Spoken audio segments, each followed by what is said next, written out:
সকালে ঘুমিয়ে আছি, তখন হঠাৎ ফোনটা চেঁচামেচি করতে শুরু করলো। কি আর করার, আর ঘুমিয়ে থাকতে পারলাম না। ঘুম ঘুম চোখে তাকিয়ে দেখে লেখা প্যারা দেওয়া বাস দেখেই প্রচণ্ড রাগ উঠে গেল। শান্তি নেই মায়ের জন্য, সারাটা দিন জ্বালায়, এত জ্বালায়, তবু এর শান্তি হয় না।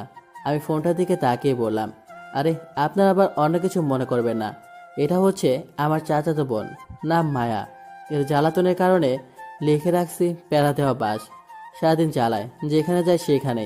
এ জ্বালায় ওয়াশরুমে গিয়েও শান্তি নেই। এদিকে ফোনটা বেজে যাচ্ছে, আর দাঁড়ালাম না, ফোনটা সাইলেন্ট করে রেখে আবার শুয়ে পড়লাম। কিছুক্ষণ পর আমার বোনটা এসে ধাক্কাতে লাগলো আর বলল, ভাইয়া, ওই ভাইয়া, জলদি উঠ, কথা আছে। দূর হয়ে যা শয়তান, এখন চোখের সামনে থেকে একটু ঘুমাতে দে আমায়। এখন না শুনলে আম্মু ঝাড়ু নিয়ে আসবে, এই বলে দিলাম। যদি ঝাড়ুর বাড়ি না খেতে চাস তাহলে উঠে পড়। এটা শুনে তাড়াতাড়ি ঘুম মামা চলে গেল। আমি আম্মুকে একটু ভয় পাই বেশি, কিন্তু আব্বুর সাথে বন্ধুর মতো ফ্রি। তখন আমি বললাম, বল। উঠে পড়েছি। আম্মু বলছে তোকে নিচে যেতে, জলদি গিয়ে শুনে আয়। ঠিক আছে, এখনই যাচ্ছি। তারপর উঠে নিচে চলে গেলাম। গিয়ে দেখি আম্মু রান্নাঘরে। আমি সেখানে গিয়ে বললাম, আম্মু তুমি আমায় ডেকেছ? ডাকছি মানে তোকে ঝাড়ু দিয়ে মারবো। মায়া কল দিলে তুই ধরিস না কেন? কি বলবো, এর জ্বালায় ফোন ধরতে মন চায় না, কিন্তু আমার জন্য ধরতে হয়। যদি না ফোন ধরি তাহলে এমনই উল্টাপাল্টা বিচার দিয়ে দেয়। আর অবশেষে জাতীয় ঝাড়ুর বাড়ি আমার পিঠে পড়ে। কারে বলবো এত কষ্টের কথা? আমার চুপ করে থাকা দেখে আম্মু বলল, কি রে, কথা বলিস না কেন? তুই মায়ের ফোন ধরিস না কেন? আম্মু আমি মায়ের ফোন সব সময় ধরি, মিথ্যা কথা বলছো তোমার কাছে। তুই ফোন যদি ধরিস তাহলে তোকে এখন কতগুলো কল দিয়েছে, তুই ধরলি না কেন? আমি ঘুমেছিলাম, তাই তার ফোন ধরতে পারিনি। আচ্ছা ঠিক আছে, যা, কিছু বললাম না আজ আর। তোকে মায়া বলছে এখন যেতে, কি কাজ আছে বললো, গিয়ে দেখ তো। কাজ না চাই, শুধু শুধু নিয়ে যাবে শয়তান মাইয়া। কি রে, জলদি যা, গিয়ে দেখে আয়। কি আর করার, তারপর চলে আসলাম বাইরে। এসে দেখে সকাল 9টা বাজে। ও, আমার চাচার বাসা আমাদের বাসা থেকে একটু দূরে, 10 মিনিট হাঁটলে চলে যাওয়া যায়। চলুন যেতে যেতে পরিচয়টা দিয়ে ফেলি। আমার নাম নীরব আহমেদ। আমরা এক বোন এক ভাই। আমি বড়, বোনটা আমার ছোট। আমি আবার ইন্টারে পড়ি, আর বোনটা নবম শ্রেণীতে পড়ে। আব্বু একটা সরকারি জব করে, আম্মু বাসে থাকে, মধ্যবিত্ত। আমরা সব মিলে হ্যাপি ফ্যামিলি। আর চাচা আমাদের চেয়ে অনেক বড় লোক। আর তার একটাই মেয়ে, নাম মায়া। আর একটি ছেলে ছিল, জন্মের সময় মারা গেছে। তারপর মায়া এসেছে এই পৃথিবীতে। মায়া আমার থেকে 2 বছরের বড়। মায়া এখন অনার্সে পড়ে। ও, আপনাদের বলতে বলতে চলে এসেছি চাচার বাসায়। তখন কলিং বেল বাজালাম। কিছুক্ষণ পর চাচি এসে দরজা খুলে দিল। তখন আমি সালাম দিয়ে বললাম, কেমন আছো চাচি তুমি? ভালো আছি বাবা, তুই কেমন আছিস? আমিও খুব ভালো আছি। তা এত দেরি করে আসলি কেন? মায়া কখন থেকে কল দিচ্ছে, আর তোর উপর যা রাগ করছে সব আমার উপর দেখিয়েছে। ঘুম থেকে উঠতে একটু লেট হলো। আর চাচা কোথায়? তোর চাচা মায়ার রাগ দেখে তাড়াতাড়ি চলে গেছে। জানিস তো কেমন রাগী মেয়ে, আর সব রাগ আমার উপর দেখিয়েছে। জলদি যা, উপরে গিয়ে রাগ ভাঙা। দেখ কিসের জন্য তোকে ডাকছে। ঠিক আছে, যাচ্ছি। তারপর ওপরে গিয়ে দরজায় টোকা দিয়ে বললাম, মায়া দরজা খোলো, আমি আসছি। ভেতর থেকে কোনো সাড়া শব্দ নেই। তখন আবার ডাকলাম, তাও কোনো সাড়া আসে না। তখন আমি বললাম, ঠিক আছে, তাহলে আমি চলে গেলাম।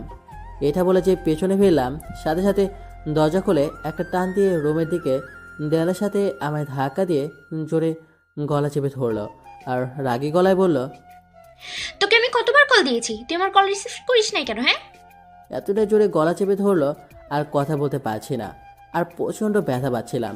তখন মায়া আবার বলল, তোকে কতবার বলছি আমার ফোন সাথে সাথে রিসিভ করবি, তোকে যখন যেভাবে ডাকবো সাথে সাথে আমার কাছে আসবি, তারপর আসিসনি কেন? কিছুই বলতে পারছি না। আর কিছুক্ষণ এমন করে গলা চেপে ধরে থাকলে বেঁচে থাকা অসম্ভব হয়ে যাবে। ঠিক তখন মায়ের আম্মু এসে আমাকে ছাড়িয়ে পড়ল। কি করছিস তুই? ছেলেটা মরে যাবে, এমন করে কেউ গলা চেপে ধরে? আমাকে ছেড়ে দেওয়ার পর আমি গলা ধরে কাশতে লাগলাম, নিঃশ্বাস নিতে লাগলাম। তখন মায়া বলল, মেরে ফেলবো ওকে। কতবার বলেছি আমার কল রিসিভ করবি, যখন বলবো তখনই আসবি, কিন্তু গতকাল রাত থেকে আমার কল রিসিভ করে না। গতকাল রাতে আমি তাকে বলেছি ওকে পাঠিয়ে দিতে, কিন্তু আমার বলার পরও সে আসলো না। সকালে কল দিয়েছি, রিসিভও করলো না। ছেলেটার কি ঘুম নেই? চোখে যখনই বলবি তখনই আসতে হবে। রাতে ঘুমাচ্ছিল, তাই হয়তো আসেনি। আর এত ফোন দেওয়ার কি আছে? তুমি চুপ করো, তোমায় কথা বলতে বলেছি, তুমি তোমার ঘরে যাও। এটা বলে মায়া তার আম্মুকে তার আম্মুর রুমে পাঠিয়ে দিল আর দরজা আটকে এসে খাটে বসে রইল। আমি দেয়ালের সাথে মিশে চুপ করে দাঁড়িয়ে আছি, নিচের দিকে তাকিয়ে কিছু বলার নেই। আমি সত্যি গতকাল রাত থেকে ফোন রিসিভ করে নেই। আমার রাতে আদিবা বলেছে আসতে, কিন্তু আমি ইচ্ছে করে আসিনি। কিছুক্ষণ এইভাবে যাওয়ার পর মায়া আমার দিকে তাকিয়ে দেখে আমি নিচের দিকে তাকিয়ে আছি চুপ করে। তখন আমায় বলল, কিরে চুপ করে আছিস কেন? আমি চুপ করে নিচের দিকে তাকিয়ে আছি। কিরে কথা বল, রাগ করেছিস? এত কষ্ট দিয়ে বলে রাগ করেছে কিনা, শয়তান মাইয়া। খুব ব্যথা পাইছিস গলায়? না, ব্যথা পায়নি। তখন মায়া দৌড়ে আমার সামনে এসে হাঁটু কেড়ে বসে পড়ল আর বলল, সরি, প্লিজ আমায় ক্ষমা করে দে। তুই তো জানিস আমার রাগ উঠলে নিজেকে কন্ট্রোল করতে পারি না। তাই যখন গতকাল তুই আসলি না তখন খুব রাগ হচ্ছিল, আর সকালে যখন আমার ফোন রিসিভ করিস নাই তখন আরও রাগ হচ্ছিল। তাই রাগের মাথায় তোকে একটু বেশি জোরে গলা চেপে ধরে ফেলেছি। প্লিজ ক্ষমা করে দে। ঠিক আছে যাও, ক্ষমা করে দিলাম। সত্যি কথা বলছিস তুই? সত্যি কথাই বলছি। তখন মায়া উঠে সাথে সাথে দুই গালে দুইটা কিস করে বসলো। তুই খাটে বস, আমি এক্ষুনি ওয়াশরুম থেকে আসছি। আমি মাথা নেড়ে হ্যাঁ বললাম, তারপর খাটে গিয়ে বসলাম। কিছুক্ষণ পর মায়া ওয়াশরুম থেকে বের হয়ে আসলো আর আমি তার দিকে তাকিয়ে দেখে অবাক হয়ে গেছি। নিজের কাছে কেমন জানি লজ্জা লাগছে আমার। আপনারা বুঝতে পারলেন না তো? বলছি কি হয়েছে। মায়া একদম শর্ট প্যান্ট আর গেঞ্জি পরে আসে আমার সামনে। তখন মায়া আমার আরও কাছে আসলো। আমি সাথে সাথে চোখ বন্ধ করে দিয়েছি আর বললাম, এগুলো কি পরে আসছো তুই আমার সামনে? জলদি যাও, এগুলো চেঞ্জ করে আসো। কেন, আমি কি ভালো লাগছে না? চোখ দুটো খুলে ভালো করে দেয়। না, আমি চোখ খুলবো না, তুমি চাও এগুলো চেঞ্জ করে আসো। তুই চোখ না খুললে আমি তোর সাথে অন্য কিছু করব। জলদি চোখ দুটো খোল। কি আর করব, বিপদে পড়ে চোখ খুললাম আর অবাক হয়ে তাকিয়ে আছি। তখন মায়া বলল, কিরে এমন করে কি দেখছিস? আচ্ছা, আমায় কেমন লাগছে এখন? খুব সুন্দর লাগছে। শুধু সুন্দর লাগছে, আর কিছু বলবি না? আচ্ছা, তুমি এইগুলো আমার সামনে পড়ে আসলে কেন? তোর সামনে পড়ে আসবো না তো কার সামনে পড়ে আসবো, তুই তো দেখবি। মানে কি বলছো তুমি? কিছু না, গতকাল কিনে নিয়ে এসেছি, তাই তোকে প্রথম পরে দেখালাম। কেমন লাগলো? খুব বাজে, এগুলো আর কখনোই পড়বে না। আজ পড়েছো, এতটুকুই থাক। তাহলে কি এটা ফেলে দেবো? এগুলো না পড়ে লং 3 পিস পরবে বাসায়, আর বাইরে বোরকা পরে বের হবে। আচ্ছা ঠিক আছে। তাহলে আমি চলে যাই, এখন কলেজে যেতে হবে। আর কিছুক্ষণ থাক, তুই কাছে থাকলে আমার খুব ভালো লাগে। হ্যাঁ, আর আমও আমায় ঝাড়ু দিয়ে মারবে। কলেজের সময় হয়ে যাচ্ছে, তুমি ভার্সিটি যাও। ঠিক আছে যা তাহলে, আর দুপুরে আমার সাথে দেখা করবি কল দিলে। আচ্ছা, পরে দেখা যাবে। তারপর আমি চলে আসতে যাব, তখন মায়া আমার হাত ধরে একটানে তার কাছে নিয়ে আসলো আর বলল, কি যে করি, তোকে যেতেই মন চাইছে না যে। এটা বলেই দুই গালে দুইটা কিস করলো। তখন আমি বললাম, এটা কি করলে তুমি? এগুলো ঠিক হচ্ছে না।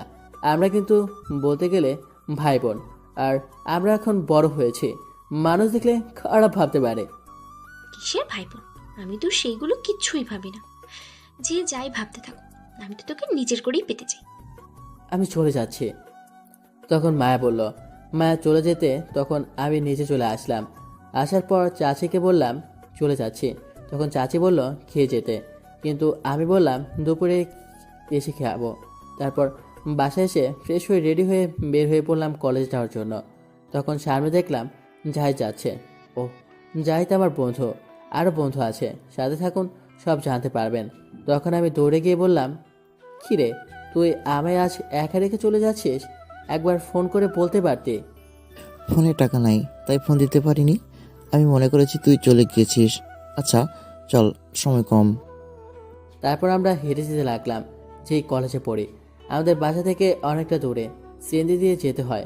ভাড়া 10 টাকা নেয়, কিন্তু দূরে সিএনজি স্ট্যান্ড। তখন ভাবলাম দুজনের জন্য 2টা আইসক্রিম নেওয়া যাক, খেতে খেতে যাব। যেই ভাবা সেই কাজ, কিনে খেতে খেতে যাচ্ছিলাম, কিন্তু দূরে যাওয়ার পর আমার জুতার ফিতা খুলে গেল। তখন মুখে আইসক্রিম নিয়ে বাঁচছিলাম, হঠাৎ মায়া কোথা থেকে এসে আমার মুখ থেকে আইসক্রিমটা নিয়ে খেতে লাগলো আর বলল, যাক, তাহলে যা চাইছিলাম তাই পেয়ে গেলাম। তারপর মায়া চলে গেল। তখন জাহিদ বলল, এটা কি হলো দোস্ত, তোর মুখের আইসক্রিম নিয়ে খেয়ে ফেললো? হয়তো টাকা নেই তাই নিয়ে গেছে। আচ্ছা চল এখন যাওয়া যাক, এগুলো ভেবে লাভ নেই। ঠিক আছে, চল যাওয়া যাক। তারপর আমি আর জাহিদ হারতে লাগলাম। ও, আপনাদের কাছে তো বলাই হয়নি মায়ের ভার্সিটি কোথায়। মায়ের ভার্সিটি আর আমাদের কলেজে দুই রাস্তাতে যেতে হয়, তাই একটু বাঁচা গেল, নয়তো কলেজে গিয়েও জ্বালাতো। মায়ের ভার্সিটি একটু কাছে। তারপর আমি আর জাহিদকে একটা সিএনজিতে উঠে পড়লাম। কিছুক্ষণ পর সিএনজি ছেড়ে দিল। 15 মিনিট পর কলেজে চলে আসলাম। সিএনজি থেকে নেমে ভাড়া দিয়ে কলেজে চলে আসলাম। মাঠ দিয়ে ক্লাসে যাচ্ছিলাম, তখন নীলা এসে পথ আটকে দাঁড়ালো। নীলা হচ্ছে এইখানকার নেতার মেয়ে। নীলা নাকি আমায় পছন্দ করে, কিন্তু আমি তাকে পছন্দ করি না, কারণ সে রাতে ড্রিঙ্কস করে, বাজে নেশা করে, তাই আমি তাকে পছন্দ করি না। তখন নীলা বলল, আমার জানু চলে আসছে, আমি সেই কখন থেকে বসে আছি তোমার জন্য। এই তোমাকে না আমি বললাম আমার সামনে আসবে না, তবুও আসছো কেন? তুমি জানো আমি তোমাকে কতটা ভালোবাসি, তাহলে কেন আমার কাছে টেনে নিচ্ছ না? আমি আগে বলেছি, এখন আবার বলছি, ভালো করে শুনে রাখো, আমি তোমাকে ভালোবাসি না, সামনে থেকে সরো। এই বলে আমি নীলার পাশ থেকে চলে আসতে লাগলাম। তখন নীলা বলল, তুমি যতই না বলো না কেন, একদম ঠিক আমার ভালোবাসতে হবে, আমি তোমার ভালোবাসা নিয়ে ছাড়বো। আমি কিছু না বলে চলে আসলাম। ক্লাসে যে বসে আছি, তখন জাহিদ বলল, দোস্ত, এই মেয়ে যে আড়ার মতো তোর পিছিয়ে লেগে আছে, একদিন তোকে ভালোবাসার কথা বলিয়ে ছাড়বে, দেখিস। তার চেয়ে ভালো এখনই বলে দে ভালোবাসিস। শোন, আমি কল্পনাও এই মেয়ের কথা কখনো ভাবি না। আমি কোনোদিনও একে ভালোবাসতে যাব না। যদি তোর ইচ্ছে হয় তাহলে তুই গিয়ে প্রেম কর, আর নয়তো চুপ থাক। তখন জাহিদ বলল, না থাক, এই মেয়ে আমার লাগবে না, চুপ থাকছি। তখন জাহিদ চুপ করে রইল। কিছুক্ষণ পর স্যার ক্লাসে আসলো। তখন আমি জাহিদকে বললাম, কি রে, ওই দুই হারামি কই, আজ আসলো না যে? কার কথা বলছিস তুই? ফাহাদার সাব্বিরের কথা? ওই দুটো কোথায় আজ? আমিও জানি না, গতকাল তো কিছু বলেনি। আচ্ছা, পরে ফোন করে জেনে নেব কেন আসেনি। এখন ক্লাস কর। তারপর ক্লাসে মনোযোগ দিলাম। এক এক করে 4টি ক্লাস করলাম। পঞ্চম ক্লাস হচ্ছে সাবিনা ম্যাডামের। এই ক্লাস কেউ মিস করে না। আগের ক্লাসগুলো মিস করলেও, কারণ এই ম্যাডাম অনেক মজা করে ক্লাসে এসে সবার সাথে দুষ্টুমি করে, আর দেখতে খুবই সুন্দর ম্যাডাম। বয়স খুবই কম, এখনও তার বিয়ে হয় নাই। এখন বুঝতে পারছেন তো? তারপর ম্যাডাম ক্লাসে আসার পর সবাই দাঁড়িয়ে গেল, আর ম্যাডাম বলল, বসে পড়ো সব বড় বড় বাচ্চারা। তা আজ সবাই পাশে আছে? তখন সবাই বলল হ্যাঁ, কিন্তু আমি বললাম, না ম্যাডাম, দুজনই আসেনি। কে আসেনি আজ? ফাহাদ আর সাব্বির আসেনি ম্যাডাম। এই শয়তান পোলা দুইটা ঠিকমতো ক্লাসেই আসে না। আগামীকাল কিছু একটা করতে হবে এদের দুজনকে। আচ্ছা, আজ তোমাদের কিছু প্রশ্ন করব, উত্তর দিবে। যাকে যেটা বলবো সেটা উত্তর দিতে হবে। তখন সবাই মিলে হ্যাঁ বলল। তখন ম্যাডাম বলল, প্রথম একজন ছেলেকে জিজ্ঞেস করবে, তারপর একজন মেয়েকে। তখন প্রথম জাহিদকে বলল দাঁড়াতে, আর জাহিদ বলল, ম্যাডাম, এতগুলো ছাত্র রেখে আমায় প্রথম ধরতে হলো, এটাই ভয় পাচ্ছিলাম। এখন তোমাকে যা বলবো তার বিপরীত নাম বলতে হবে, মানে হাসির। চেষ্টা করব, বলেন ম্যাম। হঠাৎ আমার ফোনটা বেজে উঠল। আমার ফোনটা সাইলেন্ট করা, তাই শব্দ হয়নি, কিন্তু পকেটে ফোন, তাই কাঁপাকাঁপি শুরু করেছে। আমি আর ফোন দেখলাম না, কারণ ম্যাডাম এদিকে তাকিয়ে আছে। তখন ম্যাডাম বলল, তোমার নাম কি? ফেসবুক। তোমার আব্বুর নাম কি? ইউটিউব। তোমার আম্মুর নাম কি? গুগল। তোমার বোনের নাম কি? হোয়াটসঅ্যাপ। তোমার ছোট ভাইয়ের নাম কি? টুইটার। ম্যাডাম নাম শুনে হাসতে লাগলো। তখন হাসতে হাসতে বলল, ভালোই বলেছ, বসো এখন। নীলা, দাঁড়াও। তখন নীলা দাঁড়িয়ে বলল, বলুন ম্যাম। তুমি ওকে ভালোবাসো? এই কলেজের মাঝে থাকলে বলতে পারো আমায়, আমি সাহায্য করতে পারি। এটা শুনে নীলা খুব বেশি খুশি হলো। তখন নীলা কিছু বলতে যাবে, তার আগে কেউ ম্যাডামকে ডাকলো ক্লাসের বাইরে থেকে। কণ্ঠটা মেয়ের। তখন সবাই তাকিয়ে দেখলো একটা মেয়ে তাকিয়ে আছে। আমি তাকিয়ে দেখি মায়া অবাক হয়ে গেছে তাকে দেখে। তখন ম্যাডাম বলল, তুমি কি এই ক্লাসে? না, আমি এই ক্লাসের না। তাহলে তুমি কোন ক্লাসে? আমি অনার্সের ছাত্রী। ম্যাডাম অবাক হয়ে বলল, তাহলে তুমি এই কলেজে কি করছো, ভার্সিটি রেখে? তখন মায়া ভেতরে এসে ম্যাডামের কাছে একটা লাঠি ছিল, সেটা নিয়ে আমার কাছে এসে মায়া আমার দুইটা বাড়ি দিয়ে বলল, এই শয়তানটার জন্যই আসছি। কতগুলো কল করেছি, হ্যাঁ, তবুও রিসিভ করে না। আজকে মেরেই ফেলবো আমি। এই বলে আমায় মারতে লাগলো মায়া। ম্যাডাম অবাক হয়ে বলল, তাহলে তুমি এই কলেজে কি করছো, ভার্সিটি রেখে? তখন মায়া ভেতরে এসে ম্যাডামের কাছে একটা লাঠি ছিল, সেটা নিয়ে আমার কাছে এসে মায়া আমার দুইটা বাড়ি দিয়ে বলল, এই শয়তানটার জন্য আসছি। কতগুলো কল করেছি, তবুও রিসিভ করে না। আজকে মেরেই ফেলবো আমি। এই কথা বলে আমায় মারতে লাগলো মায়া। তখন ম্যাডাম এসে মায়ের হাত থেকে লাঠি নিয়ে বলল, থামো বলছি। তুমি কি দেখছো না ও এখন ক্লাসে আছে? না, আমি দেখি না। না দেখলে এখন দেখি না। আর ক্লাসে থাকলে তাহলে ফোনটা রিসিভ করবে কি করে শুনি? আর তুমি বা কেন কল দিবে? তুমি কি জানো না এখন ক্লাস টাইম? আমি এত কিছু জানতে চাই না। কোথায় আছে না আছে, আমার ফোন রিসিভ করিসনি কেন? তোকে আমি কতদিন বললাম তুই আমার ফোন সাথে সাথে রিসিভ করবি, তবুও কেন রিসিভ করিসনি? এই বলে আমায় আবার ঘষি মারতে লাগলো। শয়তানটা জ্বালায় এখন ক্লাসেও শান্তি নেই, আমি মনে মনে বললাম। তখন ম্যাডাম বলল, তোমরা দুজন ক্লাসের বাইরে গিয়ে মারামারি করো, কিন্তু এই ক্লাসে না। যাও ক্লাস থেকে। তখন মা রেগে আমার ব্যাগ নিয়ে বাইরে চলে গেল। আমি আর কি করব, আস্তে আস্তে বের হয়ে যেতে লাগলাম। তখন ম্যাডাম আমায় বলল, শোনো, নেক্সট টাইম ক্লাসে ফোন নিয়ে আসবে না, মনে থাকে যেন কথাটা। আমি মাথা নেড়ে হ্যাঁ বললাম। তখন ম্যাডাম আবার বলল, এটা কি তোমার গার্লফ্রেন্ড? আমি কিছু বলবো, তখন একটু নীলার দিকে তাকিয়ে দেখি নীলা রেগে অ্যাটম বোম হয়ে গেছে।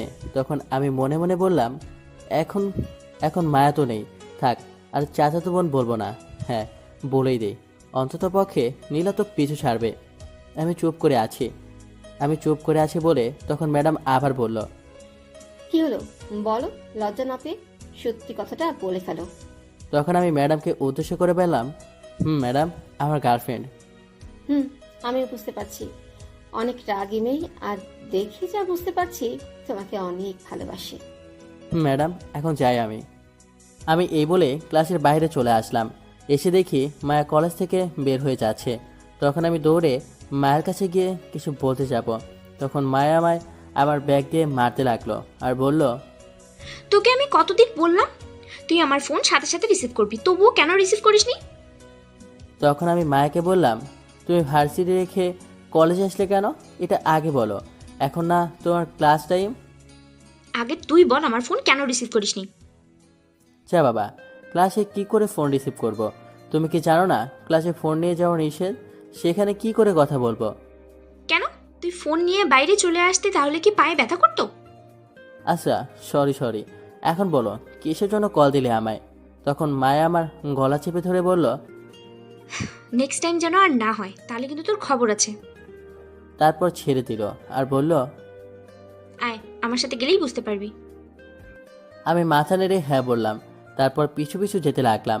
কিছুটা সামনে গিয়ে একটা দোকান থেকে আইসক্রিম নিল মায়া, নিয়ে একটা ফাঁকা নির্জন জায়গায় নিয়ে গেল, গিয়ে বলল, এখানে বস। আমি মাথা নেড়ে হ্যাঁ বললাম আর বসে পড়লাম। তখন মায়া আমার হাতে আইসক্রিম দিয়ে বলল, এই আইসক্রিম তুই না কামড়িয়ে কিছুক্ষণ খাবি, তারপর আমি দিবি, আমি খাবো। আমি মায়ের কথা শুনে অবাক হয়ে গেছি। তখন আমি বললাম, খাবো। যাওয়ার সময় যে আইসক্রিম তোর মুখ থেকে নিয়ে গেছি অনেক মিষ্টি লেগেছে। যখন শেষ হয়েছে তখন আমি যখন আরেকটা কিনে খেলতে গেলাম তখন সেটা তিতে লেগেছে। এখন তুই খেয়ে দিবি, তারপরে আমি খাবো। কি পাগল মেয়ে! বাহ, আজকালের বাচ্চাদেরও কিছু খাওয়ানো যায় না, আর মায়া আমার মুখেটা খেতে চাইছে। বুঝতে পারছি না কি হয়েছে। তখন মায়া থমকে আবার বলল, কি হলো, জলদি খাওয়া শুরু করো। এত জোরে ধমক দিয়েছে আমি ভয় পেয়ে গেছি। তখন আর কিছু না বলে খেতে লাগলাম। আমি খাচ্ছি আর মায়া আমার দিকে তাকিয়ে রইল এক দৃষ্টিতে। তখন আমার কেমন জানি লজ্জা লজ্জা লাগতে শুরু করলো। আমার খাওয়ার সময় কেউ যদি তাকিয়ে থাকে আমার দিকে তাহলে আমি খেতে পারি না। তখন আমি অন্যদিকে ফিরে খেতে লাগলাম। আর মায়া তখন বলল, কিরে, তুই ওইদিকে ঘুরে খাচ্ছিস কেন? এদিকে ফিরে খা আমার দিকে।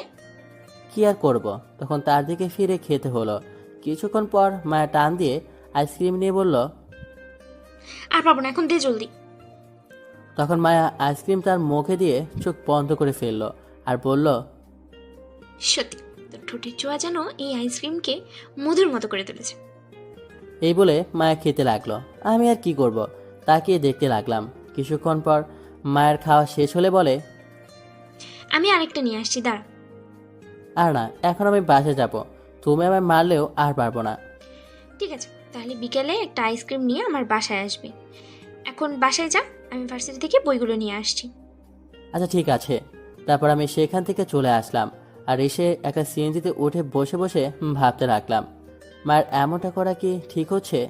আমরা তো ভাই বোনের মতো, কিন্তু মা যে পাগলামি শুরু করেছে, কেউ দেখে বলবে না আমরা চাচাতো বোন, সবাই ভাবতে পারে গার্লফ্রেন্ড।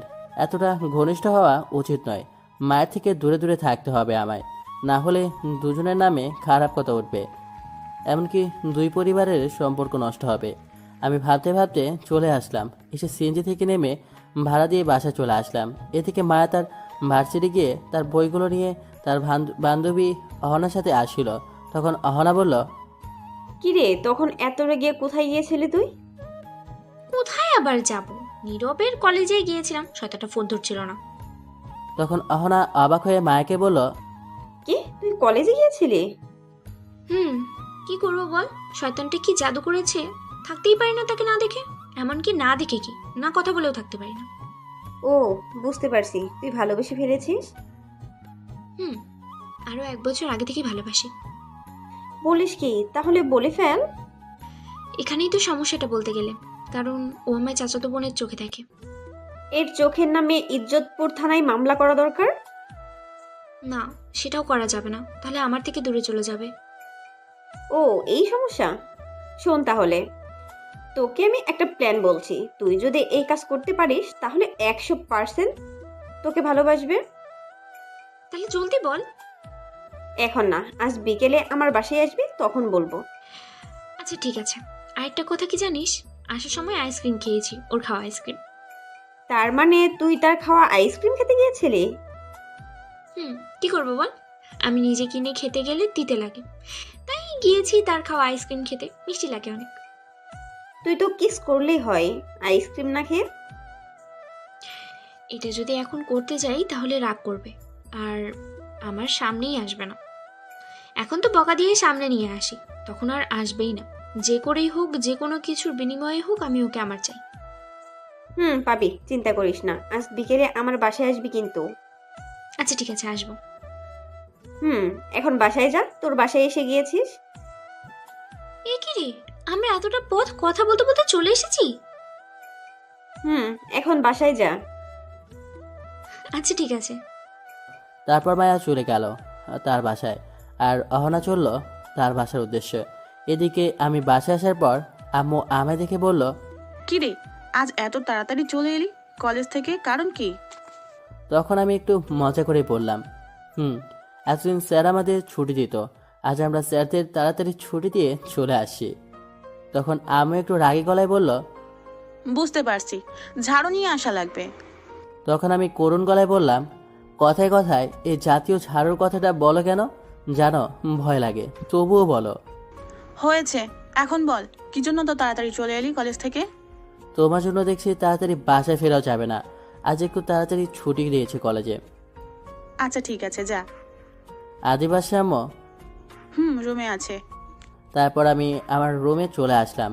এসে ফ্রেশ হয়ে কিছুক্ষণ বসে রইলাম। আরও কিছুক্ষণ যাওয়ার পর বোন এসে খাবার খাওয়ার জন্য ডেকে গেল। তারপর আমি গিয়ে খাবার খেয়ে নিলাম। খেয়ে কিছুক্ষণ রেস্ট নিয়ে বিকেলে বাসা থেকে বেরিয়ে পড়লাম আড্ডা দিতে। তারপর জাহিদকে ফোন দিলাম, বললাম আমাদের আড্ডাখানে আসতে। আমি গিয়ে বসে রইলাম। তার কিছুক্ষণ পর জাহিদ আসলো, এসে বলল, তুই কখন আসলি? আসি আরও অনেকক্ষণ আগে। এখন ওই দুই হারামিকে কল দিয়ে বলা আসতে। আচ্ছা, সে না হয় দিচ্ছি, তার আগে তুই একটা কথা বল। বল, কি বলবো? শালা, তুই মায়ার সাথে প্রেম করিস আর আমি জানি না? আরে থাম, মারিস না। তুই এটা সত্যি ভেবে নিয়েছিস? তো বিশ্বাস না করার কি হলো? তুই নিজেই তো বললি মায়া তোর গার্লফ্রেন্ড।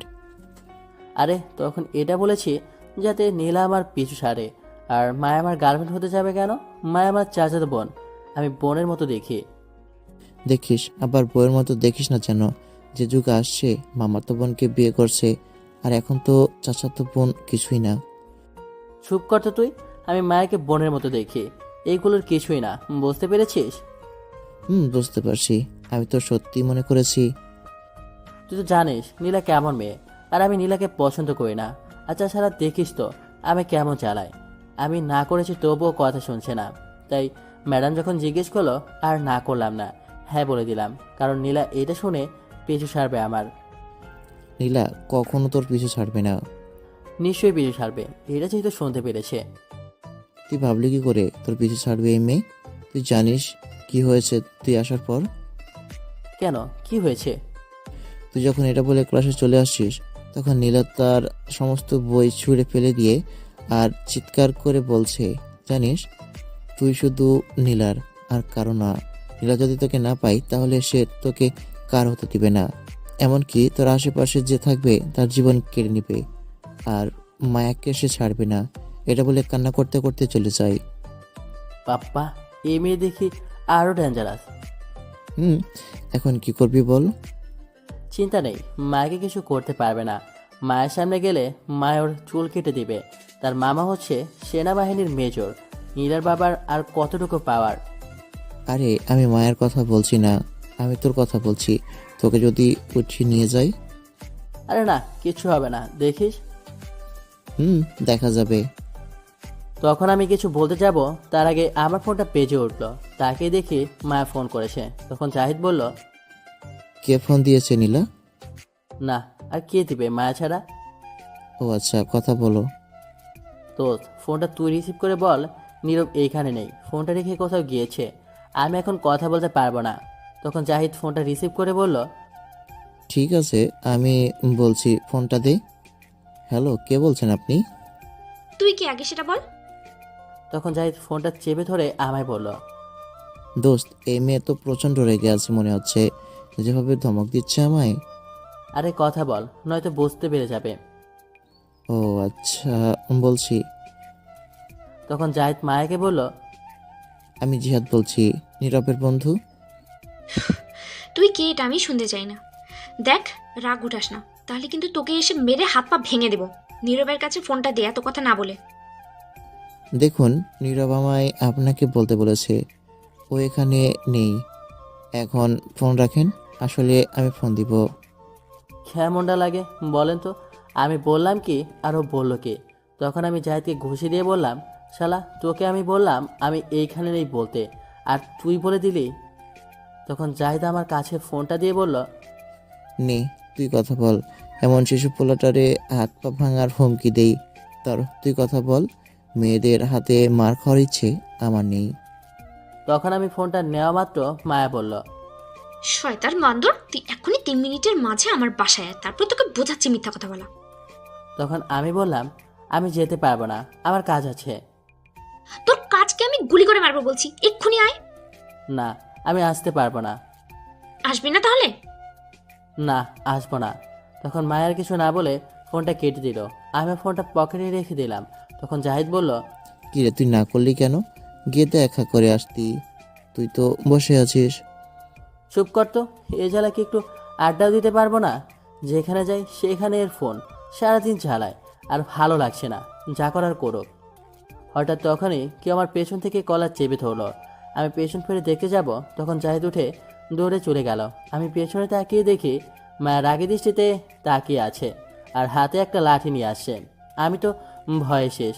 তখন আমি কিছু বলতে যাব, তার আগে মায়া আমার লাঠি দিয়ে মারতে লাগলো, আর বলতে লাগলো, কি বলছিলি তুই? আমার কাছে যাবি না তাই না? তোর হাত পা আমি ভেঙে দেবো। এই বলে মায়া মারতে লাগলো। তখন আমি বললাম, প্লিজ ছেড়ে দাও, আর বলবো না কখনো। না, আর ছাড়া যাবে না। তুই এই কথা অনেকবার বলেছিস, আর কোনো কথাই আমি শুনতে চাই না। এই বলে মায়া মারতে লাগলো। তখন আমি আশেপাশে তাকিয়ে দেখি মানুষ এসে ভিড় জমেছে দেখছে। তখন আমি বললাম, দেখো অনেক মানুষ এসে গেছে আর ভিড় জমিয়ে দেখছে তারা, কিন্তু খারাপ কিছু ভাবে। আমায় ছেড়ে দাও, তুমি যা বলবে আমি শুনবো, যা করতে বলবে করব। তখন মায়া তাকিয়ে দেখলো সত্যি অনেক মানুষ এসে গেছে। এই রাস্তার একটু পাশে একটা গাছতলায় আমরা সেখানে বসে আড্ডা দিই। এখান দিয়ে বেশি মানুষ চলাচল করে না, কিন্তু বিকেলে চলাচল করে, কারণ এই রাস্তা দিয়ে বিকেলে সবাই বাজারে যায়। তখন মায়া সবাইকে বলল, আপনারা সবাই এখান থেকে চলে যান, কিছুই হয়নি। এত ভিড় করার কি হলো? হ্যাঁ, যান বলছি। তখন সবাই চলে গেল। আর মায়া বলল, তুই আমার সাথে চল। তুই কি জানি বললি? আমি যা করতে বলবো করবি, ঠিক আছে? আয়, আজ তোর সাথে অনেক কিছুই করবো আমি। তখন আমি মায়াকে বললাম, অনেক কিছু করবে মানে কি করবে তুমি আমার সাথে? আয় না তুই আমার সাথে, পরে গেলেই তো বুঝবি কি করব আমি তোর সাথে। এই মেয়ের মতলবটা কি কে জানে। ভাবসাব থেকে মনে তো হচ্ছে না ভালো মতলব আছে। যাই হোক, যদি আবার মারে তাহলে আমি এবার ছাড়বো না। এই বলে দিলাম। তখন মায়া বলল, দাঁড়িয়ে না থেকে চল।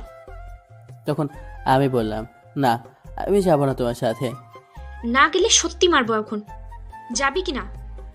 শয়তান মেয়ে, তুই যদি আমার সিনিয়র না হতি আর চাষার বোন না হতি তাহলে তোকে বুঝিয়ে দিতাম এতক্ষণে।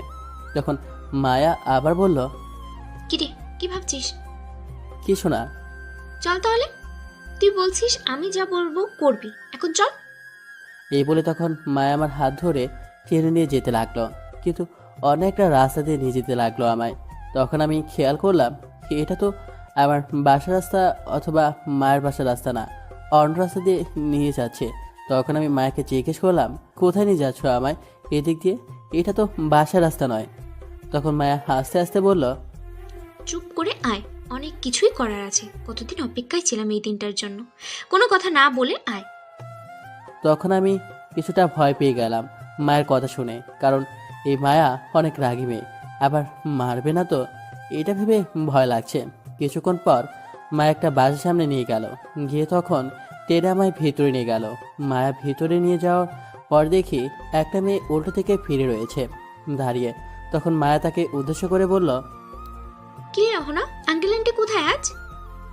একটু পাশের বাসায় গেছে একটা চাচিকে দেখতে, খুব অসুস্থ তাই।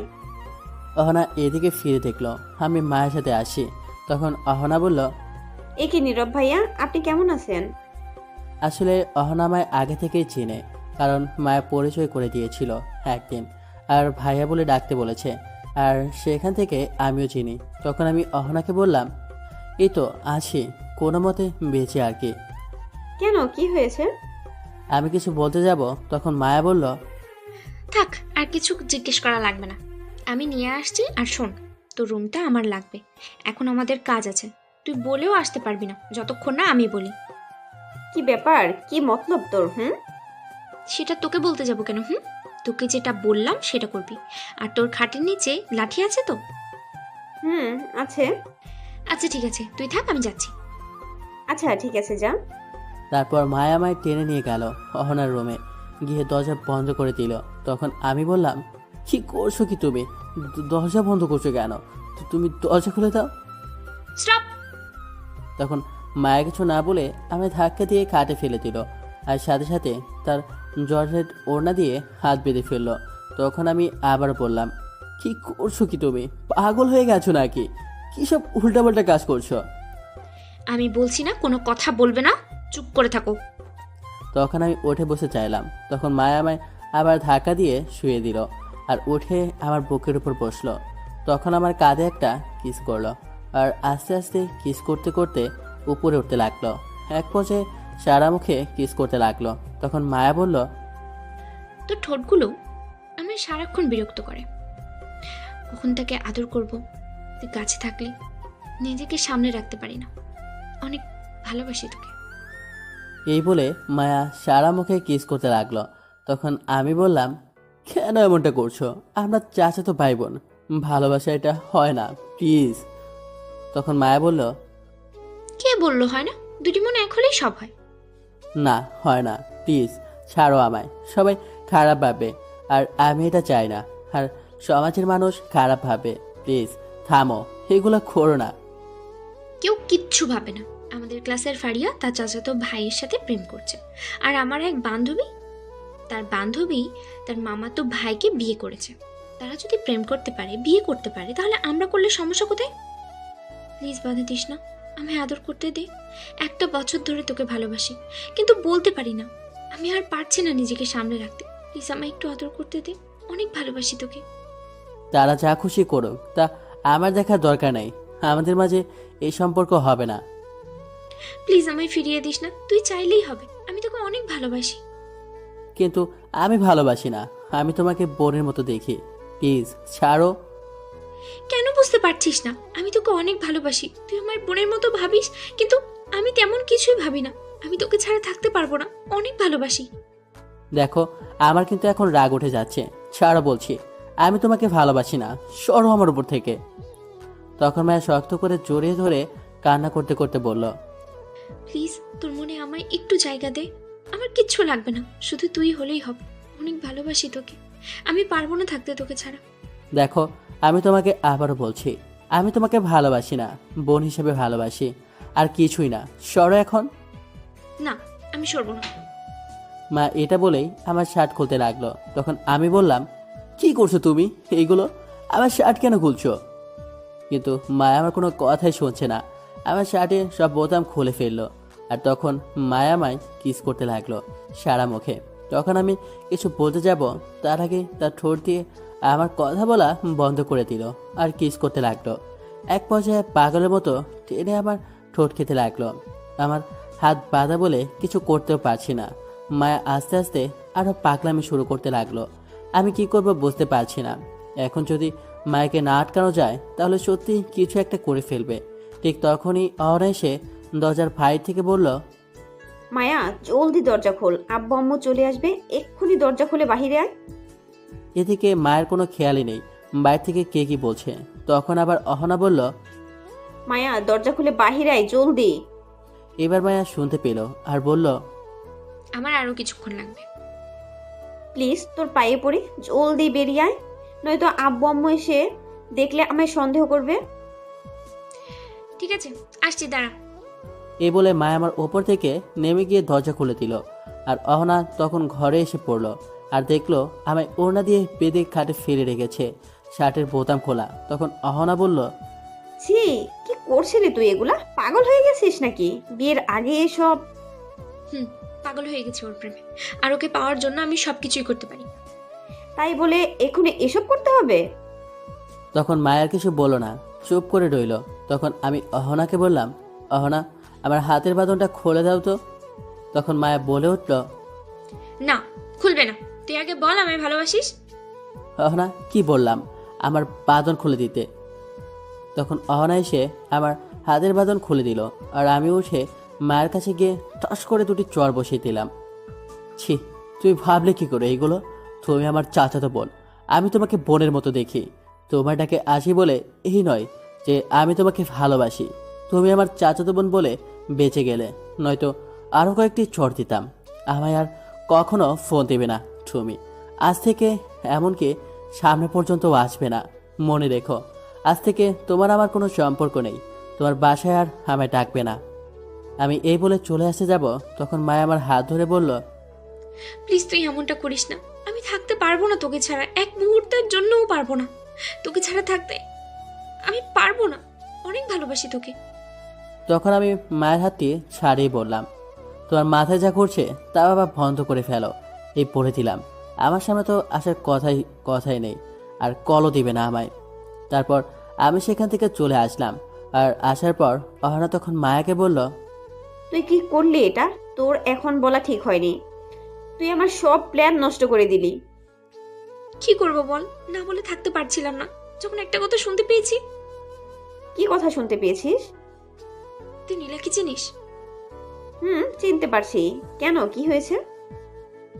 আজ ফোন করেছে কিছুক্ষণ আগে, আর আমায় বলেছে সে নাকি নীরবকে ভালোবাসে। তখন আমি বলেছি আমি ভালোবাসি নীরবকে। তখন নীলা কি বললো জানিস? বলেছে নীরব নাকি শুধু তার, আর কারোর না। সে যদি না পায় তাহলে কারোর হতেও দিবে না। আর আমায় বলেছে নীরবের সাথে যেন না দেখে, যদি দেখে তাহলে নাকি আমার মৃত্যু হতে পারে। এটা শুনে আর থাকতে পারলাম না, বলে দিলাম। ভয় হচ্ছে যদি আমার কাছ থেকে নিয়ে চলে যায় তাহলে আমি কি নিয়ে বাঁচবো, কাকে নিয়ে থাকবো? আমি শুধু নীরবকেই চাই, আর কাউকে না। আমি পারবো না থাকতে, অনেক ভালোবাসি যে ওকে। তখন অহনা বলল, আরে কান্না করিস না, থাম। আর চিন্তা করিস না, নীরব শুধু তোরই হবে। কিন্তু তুই এটা ভুল করেছিস। এখন রুমে এসে যা করছিলি। কি করব বল, রাজি হচ্ছে না, তাই ভাবলাম নিজের সবটা দিয়ে দেখি রাজি হতে পারে কিনা। এটা করেই ভুল করলি। এখন তোর উপর আরো তার রাগ উঠে গেছে। এখন এটা ভাঙতে প্রায় অসম্ভব হয়ে যাবে। সব প্ল্যান নষ্ট করে দিলি তুই আমার। আমি কিচ্ছু জানি না, আমার শুধু নীরবকেই চাই। যে কোনো কিছুর বিনিময়ে, সব কিছুর বিনিময়ে আমার শুধু তাকে রাজি করা চাই। ঠিক আছে শোন, এখন আমি যা বলবো তাই করবি। যদি তুই সবকিছু ঠিকঠাক মতো সব করতে পারিস তাহলে নীরব তোরই হবে। বল, আমি সবকিছু করতে রাজি আছি নীরবকে পাওয়ার জন্য। বল কি করতে হবে। ঠিক আছে শোন তাহলে। সব কিছু শুনে মায়া তখন বলল, ঠিক আছে, আমি সবকিছুই করতে রাজি আছি, সব করতে পারার জন্য। কিন্তু এটা যদি না কাজ করে তাহলে? এটা কাজ করবেই, চিন্তা করতে হবে না। কারণ আমিও এটা করেছি। আমার চাচাতো ভাইয়ের সাথে রিলেশন চলছে আমার। এই শয়তান মেয়ে, তুই রিলেশন করিস, আগে বলিসনি কেন? হ্যাঁ, ভেবেছিলাম বলবো, কিন্তু তুই তো আমার সাথে আর এই বিষয় নিয়ে কথাই বলিসনি, তাই বলিনি। আচ্ছা ঠিক আছে, দেখি তোর প্ল্যান কতটুকু কাজ করে। তাহলে আমি আগামীকাল থেকে কাজে লেগে পড়বো। তাই কর। আর ওই নীলাকে কিছু একটা করতেই হবে। ওর কত বড় সাহস আমার জানকে আমার কাছ থেকে নিয়ে যাওয়ার হুমকি দেয়। ওকে আমি দেখে নেব। তাই কর। তুই শুধু দেখ কি করি আমি নীলাকে। দেখেছি তুই কি করেছিস, তবে একটু তাড়াতাড়ি কিছু করিস। কারণ নীরব যেহেতু তোর উপর রেগে আছে, এখন তোর কাছ থেকে নিজেকে অনেক দূরে সরিয়ে নিবে। আর নীলা যেহেতু তোকে হুমকি দিয়েছে, তাহলে এই ফাঁকে নীলা তার কাজ করে যাবে আর তোর থেকে বেশি এগিয়ে যাবে। আর নীলা নীরবকে পেয়ে যাবে। কখনো না, নীরব শুধু আমার, আর কারো না। এখানে আরেকটা চিন্তার বিষয় আছে। কি সেটা? যদি নীলা তার আব্বু আম্মুকে নিয়ে নীরবের বাসায় যায় বিয়ের কথা বলতে, তাহলে কি হবে? আরে এই চিন্তা নেই, আসলেও কিছু হবে না। আমি মামাকে নিয়ে তাদের দেখে নেব। ও আচ্ছা। আর ওর কত বড় সাহস আমায় ফোন করে হুমকি দেয়।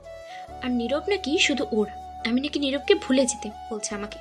যেখানে আমি না দেখে একটা দিন থাকতে পারি না, সেখানে ও আমায় হুমকি দিয়ে সারা জীবনের জন্য ওকে নিয়ে চলে যাবে বলছে।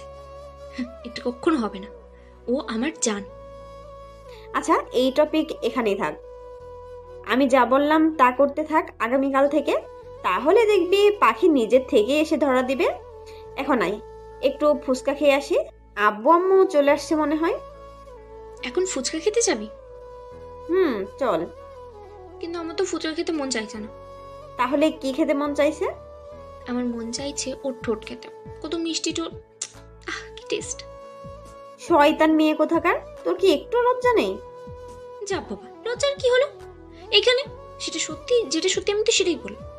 তুই যাই বলিস, আমার আর ওর ঠোঁট হলে আর কিচ্ছুই লাগবে না, সারাদিন ঠোঁট খেতে পারলেই হল। থাক আর বলিস না। তুই না ফুচকা খেলে আমি খাবো, আমার সাথে চল। আচ্ছা ঠিক আছে চল। তারপর দুজন বেরিয়ে গেল রুম থেকে।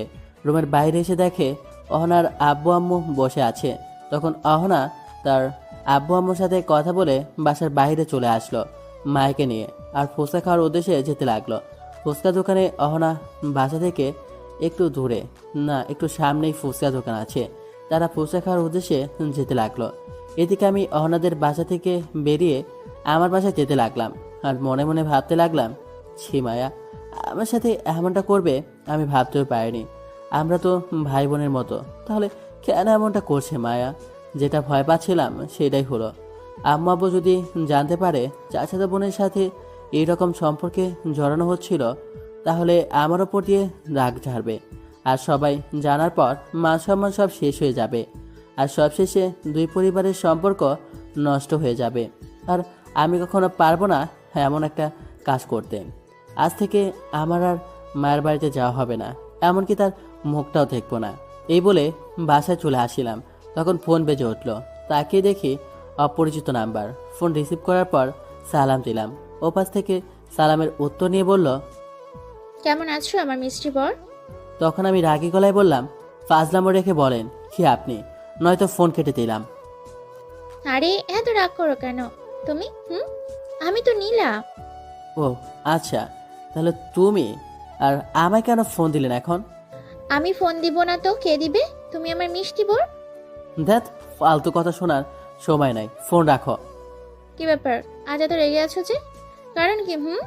তুমি যতই রাগ করো না কেন আর আমার কাছ থেকে দূরে থাকো না কেন, আমি তো তোমার হামা করেই নিবই। আরো কিছু বলার আছে? আর ওই মায়ার কাছ থেকে 100 হাত দূরে থাকবে, ভুলেও ওর কাছে যাবে না, আর কোনো মেয়ের দিকে তাকাবেও না, এই বলে দিলাম। আমি কারো কাছে যাবো কি যাব না, কার দিকে তাকাবো কি তাকাবো না, সেটা আমার ব্যাপার। সেটা আমার ব্যাপার, তোমাকে না গলাতে বলিনি। আমার ফোনে আর কখনো কল দেবে না, এই বলে দিলাম। তুমি যাই বলো না, আমার কিচ্ছু যায় আসে না, আমি শুধু তোমাকে চাই। আর একটা কথা, আমি আমার আব্বুকে এখনো তোমাদের বাড়ি পাঠাবো বিয়ের কথা বলতে, খুব তাড়াতাড়ি। এই বলে নীলা ফোন কেটে দিল। আমার কিছু না ভেবে বাসায় চলে আসলাম। এসে রুমে গিয়ে শুয়ে রইলাম। রাতে বোন এসে খাবার খাওয়ার জন্য ডেকে গেল। আমি খাবার খেয়ে সোজা রুমে চলে আসলাম। এসে ফোন বন্ধ করে ঘুমিয়ে পড়লাম। এদিকে মায়া খাবার খেয়ে তার রুমে গিয়ে আমায় ফোন দিতে লাগলো। দেখলো ফোন বন্ধ। তখন মায়া মনে মনে হাজারটা বকা দিতে শুরু করলো। সকালে মায়া একটু জলদি উঠে গেল। উঠে ফ্রেশ হয়ে মনে মনে বলতে লাগলো, মায়া, তোর ভালোবাসাকে পাওয়ার মিশন শুরু আজ থেকে। তাহলে প্রথম কাজটা শুরু করি এখন। আগে একটু জানটাকে দেখে তারপর বাকি কাজ করবো। এই বলে মায়া নিচে চলে আসলো। তখন মায়ের আম্মু মায়াকে দেখে অবাক হয়ে বলল, এটা আমি কাকে দেখছি? না, এটা হতে পারে না, এটা নিশ্চয়ই স্বপ্ন দেখছি। তখন মায়া তার আম্মুকে বলল, কি উল্টোপাল্টা বলছো মা? তুই কি সত্যি আমার মেয়ে মায়া এখন দাঁড়িয়ে আছিস? তো তোমার কি মনে হয় আমি ভূত? না তা নয়, দাঁড়া, একটা চিমটি কেটে দেখছি। তখন মায়ের আম্মু তার নিজের শরীরের চিমটি কেটে বলল, না, ব্যথা পেয়েছি, তার মানে সত্যি? তখন মায়া কিছু বলতে যাবে তার আগে মায়ের আব্বু এসে বলল, কি সত্যি মায়ার আম্মু? দেখো তো এটা কে?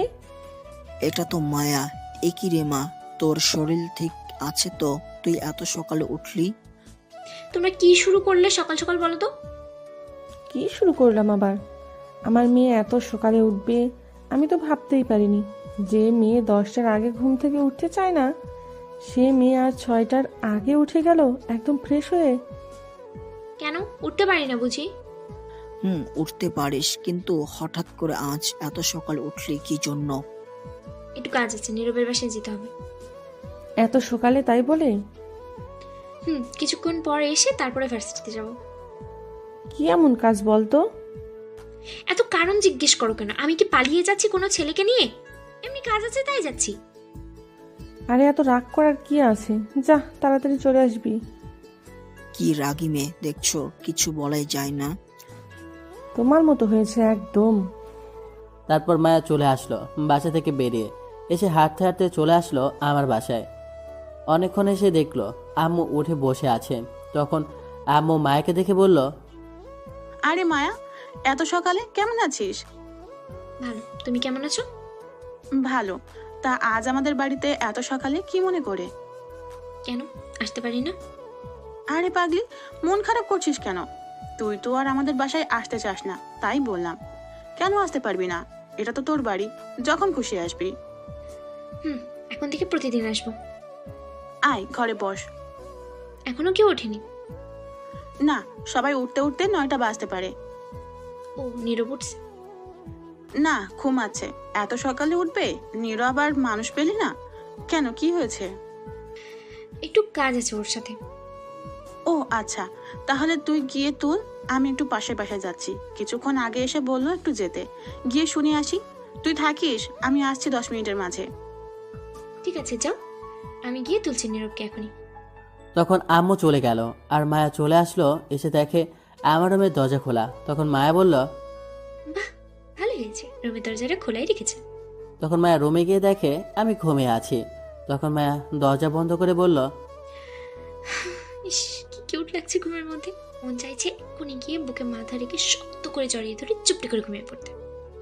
এই বলে মায়ারও কাছে গিয়ে দাঁড়ালো আর একদৃষ্টিতে তাকিয়ে রইল। কিছুক্ষণ তাকিয়ে হঠাৎ ঠোঁটের দিকে চোখ এলো।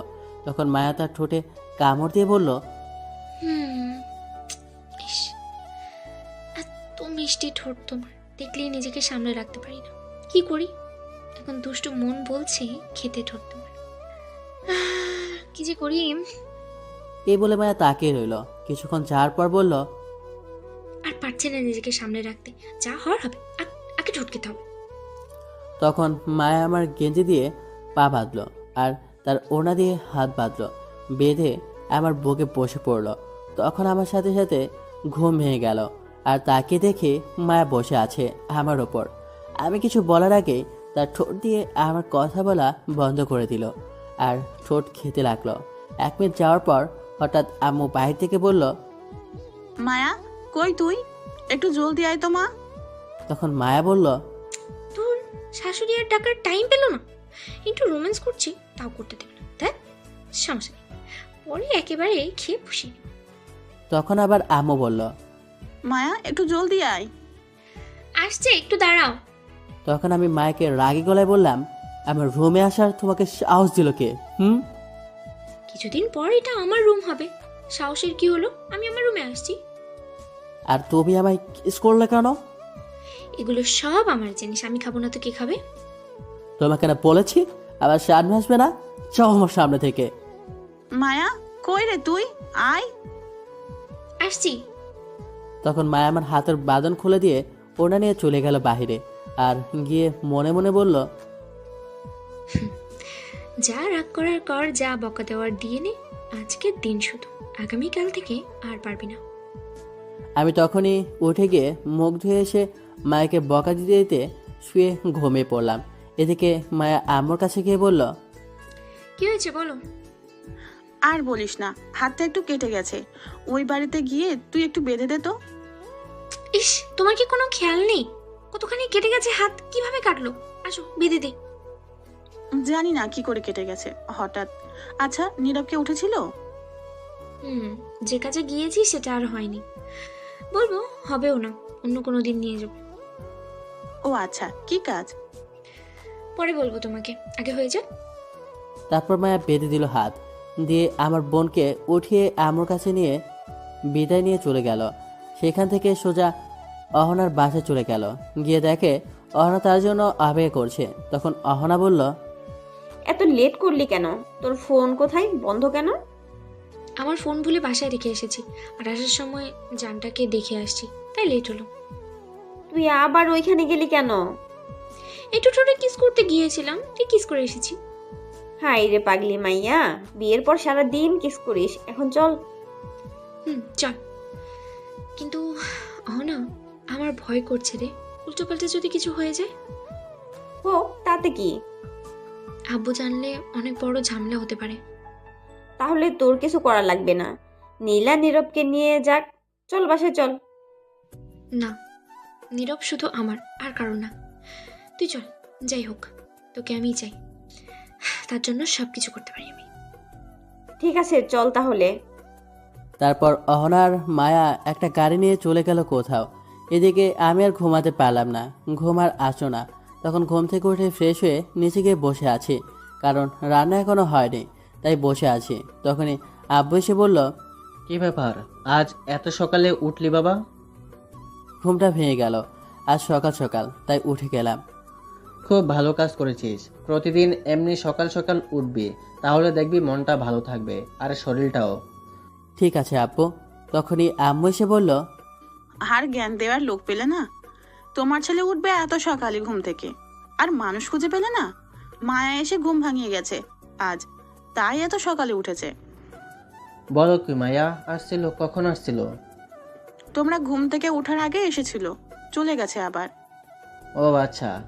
তখন আমি বললাম, আম্মু তুমি এইখানে, তাহলে রান্না করছে কে? আজ আদিবা রান্না করছে। আমি তো আম্মুর কথা শুনে অবাক হয়ে গেছি। কি, আদিবা রান্না করছে? তখন আব্বু অবাক হয়ে বলল, আদিবা রান্না করছে আজ। আজ আদিবা রান্না করছে।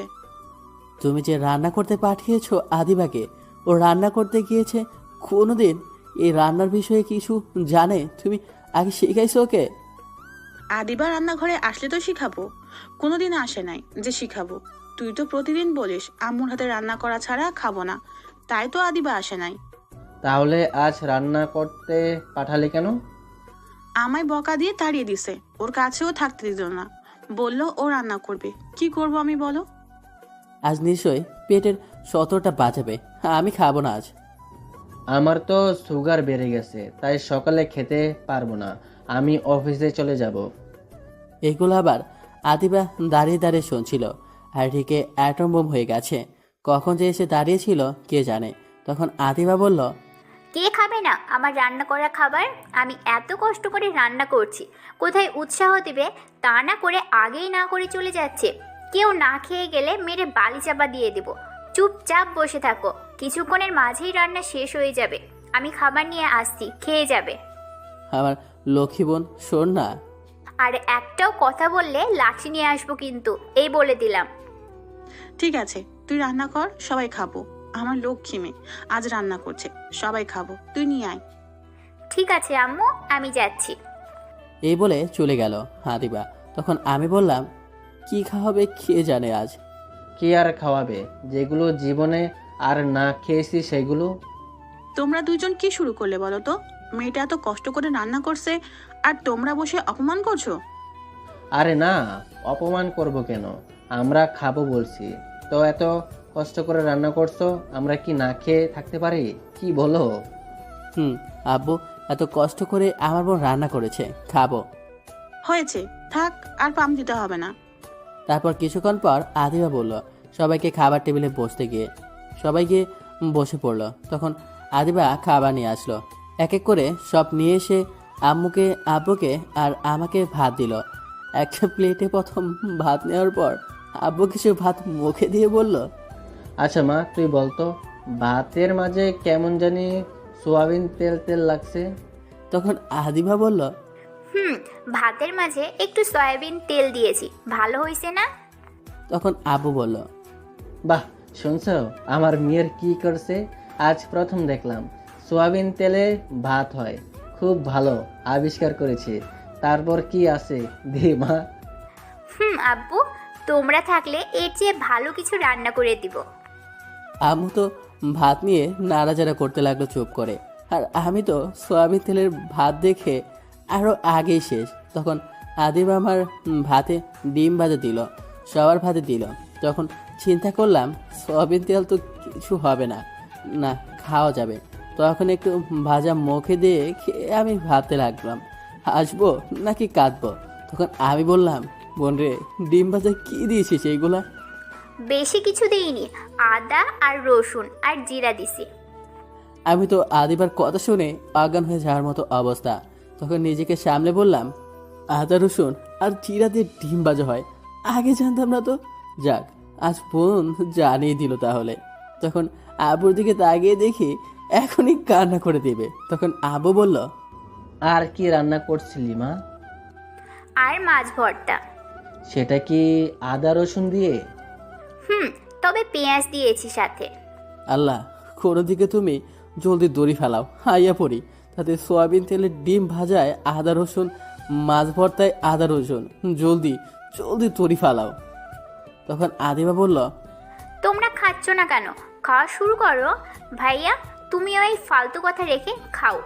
এতক্ষণ আম্মু চুপ করে দুই গালে হাত দিয়ে দেখছিল আর শুনছিল। তখন আম্মু বলল, শোন মা, তুই যেগুলো রান্না করেছিস সেগুলো একটাও খাওয়ার যোগ্য না, সবগুলো নষ্ট করেছিস। কিছু রান্না করতে গেলে আগে শিখে নিবি, না জেনে কখনো রান্না করবি না। যেটা না পারিস সেটা করতে যাবি না। তোকে আমি না করার পরও গিয়ে করেছিস। এগুলো খেলে সোজা হাসপাতালে যেতে হবে। আমি বুঝতে পারছি আম্মু, ভুল হয়েছে আমার রান্না না শিখে যাওয়া। আমি মনে করেছি একদম সহজ। সরি আম্মু। এখন থেকে আমি রান্না করলে দেখবি কি করে রান্না করি, তাহলে শিখে যাবি। ঠিক আছে আম্মু। তখন আমি বললাম, আজ সকালে খাওয়া হলো না আর।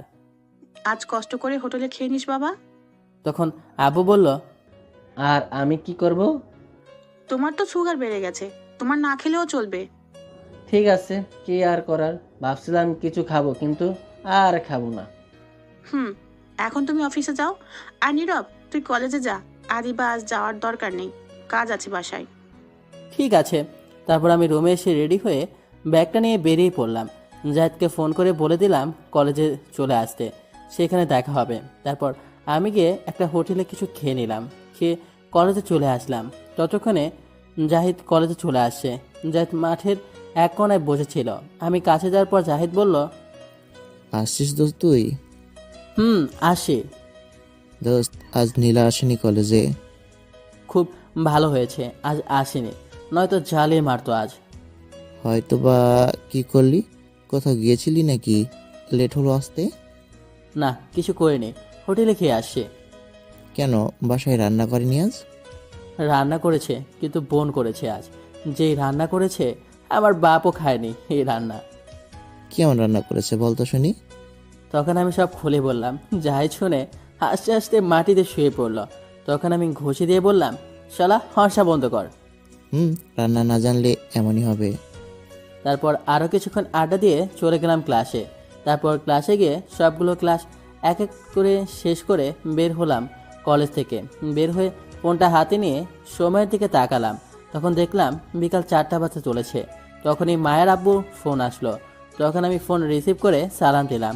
অফিস থেকে সালামের উত্তর নিয়ে বলল, বাবা নীরব, মায়া কি তোমাদের বাসায়? আমি যতক্ষণ বাসায় ছিলাম মা ছিল না, সকালে আসছিল, চলে গেছে। এখন বাসায় আছে কিনা বলতে পারবো না। কেন, কি হয়েছে আঙ্কেল?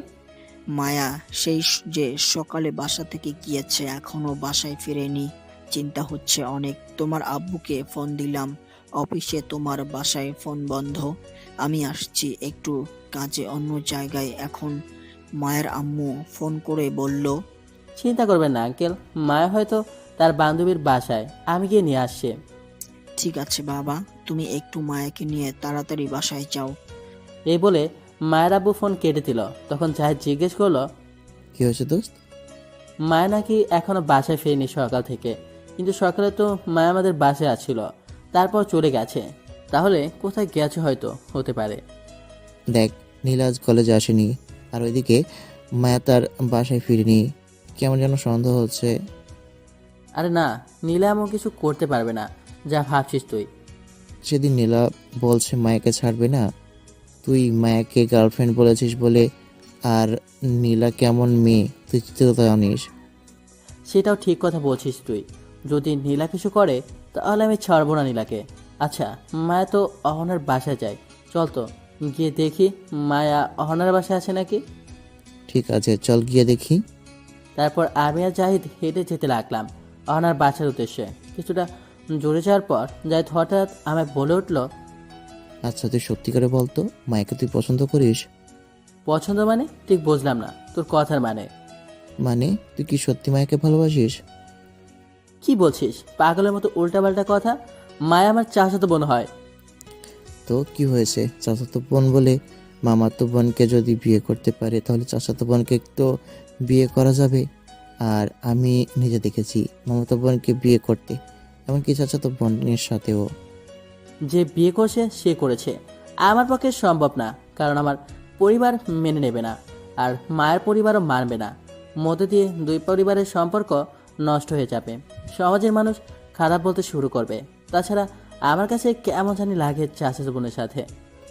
শোন, যদি তোরা দুজন দুজনাকে ভালোবাসিস, রাজি থাকিস, তাহলে দুই পরিবার কখনো অমত থাকবে না, বরং আরও খুশি হবে। কারণ সম্পর্ক আরও শক্ত করে দিলে আর সমাজের মানুষ কিছু ভাববে না, যদি তোরা রাজি থাকিস।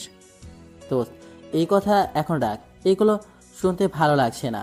এমনি চিন্তার মধ্যে আছি মায়াকে নিয়ে। ঠিক আছে, তবে ভেবে দেখিস, যদি ভালোবাসিস তাহলে মায়াকে বলে দিস। তুই চুপ করতে এখন আর চল। তখন জাহিদ চুপ করে যেতে লাগলো আর মনে মনে বলতে লাগলো, দোস্ত বুঝতে পারছি আস্তে আস্তে তোর মন তোকে দুর্বল করে দিচ্ছে মায়ের প্রতি। খুব তাড়াতাড়ি ভালোবাসা পরিপূর্ণ পাবে। তারপর আমি আর জাহিদ কিছুক্ষণ পর অহনার বাসায় পৌঁছে গিয়ে দেখি অহনার আব্বু বসে আছে। তখন আমি তাকে সালাম দিলাম। যে সালামের উত্তর দেওয়ার পর আমি জিজ্ঞেস করলাম, আঙ্কেল অহনা বাসায় আছে? না তো বাবা, সেই সকালে মায়ের সাথে গেছে, এখনো আসেনি। কি বলছেন আঙ্কেল? ফোন করেছেন অহনাকে? কোথায় আছে? ফোন করেছি কয়েকবার, কিন্তু বারবার একই কথা বলছে, একটু লেট হবে আসতে। আমার কি মনে হয় জানো, কোনো বিপদে পড়েছে দুজনে, কিন্তু আমায় বলতে চাইছে না। ঠিক আছে আঙ্কেল, আপনি চিন্তা করবেন না, আমি দেখছি। অহনার ফোন নাম্বার দিন, আমি খোঁজ নিয়ে দেখছি কি হয়েছে, আর গিয়ে নিয়ে আসছি। ঠিক আছে বাবা, তাহলে দেখো একটু, আর এই নাও ফোন নাম্বার। আঙ্কেল তার ফোনটা এগিয়ে দিয়ে বলল। তারপর আমি অহনার ফোন নাম্বার নিয়ে তাদের বাসা থেকে বেরিয়ে চলে আসলাম। আসার পর জাহিদ বলল, দোস্ত, আমি যে ভয়টা পাচ্ছি সেটাই না জানি হয়। নীলা খুব রাগী মেয়ে, যা বলে তাই করে। আমার মনে হয় নীলা নিয়ে গেছে মায়াকে। আমার এখন তাই মনে হচ্ছে, আর ভয় করছে মায়ের কিছু হয়ে জানি তো। সব দোষ আমার। সেদিন যদি এই কথা না বলতাম তাহলে এত কিছু হতো না। এত কথা না বলে এখন ফোন রেখে দেখ। ঠিক বলছিস, এখন ফোন করছি, দাঁড়া। তখন আমি অহনাকে ফোন দিলাম, কিন্তু অহনা ফোন ধরলো না। তখন আবার ফোন দিলাম, কিন্তু তারপরও ফোন ধরলো না। আরও 10টা কল দেওয়ার পর ধরলো। আর তখন আমি বললাম, অহনা, আমি নীরব বলছি, তোমাকে এতগুলা কল দিলাম, ধরছো না কেন? তোমরা কোথায় এখন? আর মায়া কোথায়? ওপাশ থেকে অহনা কিছুটা কান্না করে বলল, ভাইয়া অনেক বড় সমস্যা হয়েছে, একটু জলদি আসুন আপনি। মায়া এখানে আছে, খুব খারাপ অবস্থা। কি বলছো? কি হয়েছে মায়া? ফোনে বলতে পারবো না, এখানে আসেন। কোথায় আসতে হবে আমায় বলো? ভাঙা ফ্যাক্টরির ভিতরে। আচ্ছা ঠিক আছে, আমি এক্ষুনি আসছি। তখন ফোন কেটে আমি জাহিদকে বললাম, দোস্ত জলদি চল ভাঙা ফ্যাক্টরিতে। সেখানে আছি। অহনা তাই বলল। নিশ্চয় নীলার বাচ্চা কিছু করেছে। এখন কথা বলার সময় নাই, আগে চল, মায়ের জন্য খুব কষ্ট হচ্ছে। তখন জাহিদ আর কিছু বলো না, কিছুক্ষণ আমার দিকে তাকিয়েছিল। তারপর আমি আর জাহিদ সেখান থেকে একটা সিএনজি নিয়ে যেতে লাগলাম। ভাঙা ফ্যাক্টরি মোটামুটি অনেকটা দূরে, 1 ঘন্টা লাগবে যেতে। আমার মাথা কোনো কাজ করছিল না, শুধু মাথায় মায়ের কথাই ভাবছিলাম। 1 ঘন্টা পর পৌঁছে গেলাম সেখানে। তারপর সিএনজি ভাড়া দিয়ে দৌড়ে ফ্যাক্টরির কাছে গেলাম। গিয়ে আমি তো অবাক, কারণ ফ্যাক্টরির বাইরে অনেকগুলো লোক দাঁড়িয়ে আছে। তখন জাহিদ বলল, কি রে, এখন দুর্জয় ভাইয়ের লোক কি করে? সেটা তো আমিও বুঝতে পারছি না। আপনারা হয়তো বুঝতে পারছেন না দুর্জয়কে। দুর্জয় হচ্ছে এই এলাকার নাম করা সন্ত্রাস। তখন জাহিদ বলল, নীলা কি এর সাহায্য নিয়েছে তাহলে? মনে হয় তাই করবে। যাই হোক, মায়ের কিছু হলে আমি ছাড়বো না। তখনই ফোনটা বেজে ওঠে, তাকে দেখি অহনা ফোন করছে। তখন আমি রিসিভ করে বললাম, অহনা, ফ্যাক্টরির বাইরে এত লোক কেন? আমরা যাবো কি করে ভেতরে? ভাইয়া তারা কিছু বলবে না, আপনি ভিতরে আসেন। কি বলছো? এমনি যেতে দিবে? সত্যি কথা তো? আরে কিছু বলবে না, জলদি আসেন, মায়ের অবস্থা খুব খারাপ। তখন আমি আর জাহিদ তাদের সামনে গেলাম, কিন্তু কেউ কিছু বললো না, ওটা বলল ভেতরে যেতে। তখন আমি আর জাহিদ ভেতরে গিয়ে দেখি মায়া বাঁধা অবস্থায় পড়ে আছে, মুখ দিয়ে রক্ত, আর অহনা পাশে বসে আছে, তার গাল কেটে গেছে। তখন দেখলাম নীলা পাশে একটা হকি স্টিক নিয়ে দাঁড়িয়ে আছে, আর দুজয় ভাই সাথে আছে। তখন আমি বললাম, খেয়ে মেরেছে এই দুজনকে? তখন দেখলাম নীলা দাঁড়িয়ে দাঁড়িয়ে হাসে। এটা দেখে মাথায় রক্ত উঠে গেল। আর কিছু না ভেবে তখন নীলার কাছে গিয়ে ঠাস করে 2টা চড় দিয়ে বললাম, তোকে কতবার বলেছি আমি তোকে ভালোবাসি না, আবার পেছনে লাগবি না, তবুও কথা শুনিস না কেন? আচ্ছা, কথা শুনছিস না তো ভালো কথা, তুই এদেরকে তুলে আনলি কেন? এদেরকে হাত দিলি কোন সাহসে বল? এই বলে আরও 2টি চড় দিলাম নীলাকে। তখন নীলা বলল, কেন বুঝতে চাইছো না? তোমাকে আমি অনেক বেশি ভালোবাসি। তুমি যত খুশি মারো, কিচ্ছু বলবো না, কিন্তু আমি তোমাকে আর কারো হতে দেব না। তোকে আমি কখনো বলছি যে ভালোবাসি তোকে? কখনো ভালোবাসবো না আমি তোকে। প্লিজ তুমি আমায় ফিরিয়ে দিও না, অনেক ভালোবাসি তোমাকে। তুমি যা বলবে আমি তাই করব। তখন মায়াকে দেখলাম প্রচুর কাশি লাগলো। তখন নীলাকে ছেড়ে দৌড়ে আমি মায়ের কাছে গেলাম। তখন দুজয় ভাই অহনাকে বলল, এটা কি সেই ছেলে? হুম।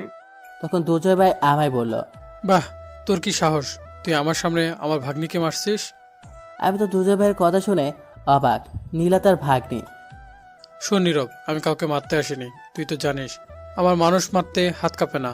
আমার একমাত্র ভাগ্নি, সে তোকে নিজে চাইতে ভালোবাসে, আর আমি তার ভালোবাসা মানুষকে তার কাছে ফিরে দিতে সবকিছু করতে পারি। কিন্তু শুনলাম তুই নাকি তাকে ভালোবাসিস না, মায়াকে ভালোবাসিস, আর মায়া নাকি তোকে ভালোবাসে। তাই মায়াকে নীলা নিয়ে আসছে কিডন্যাপ করে, আর আমি চেয়েছিলাম মায়াকে মেরে ফেলতে যাতে নীলা তোকে পেয়ে যায়। কিন্তু পরে চিন্তা করলাম তোকে ডেকে নিয়ে এসে কিছু কথা জিজ্ঞেস করি। তখন আমি দুজয় ভাইকে বললাম, বলুন ভাই। তুই এই দুইজনের মধ্যে কাকে ভালোবাসিস, সত্যি করে বল। তখন আমি কোনো উত্তর দিলাম না, চুপ করে রইলাম।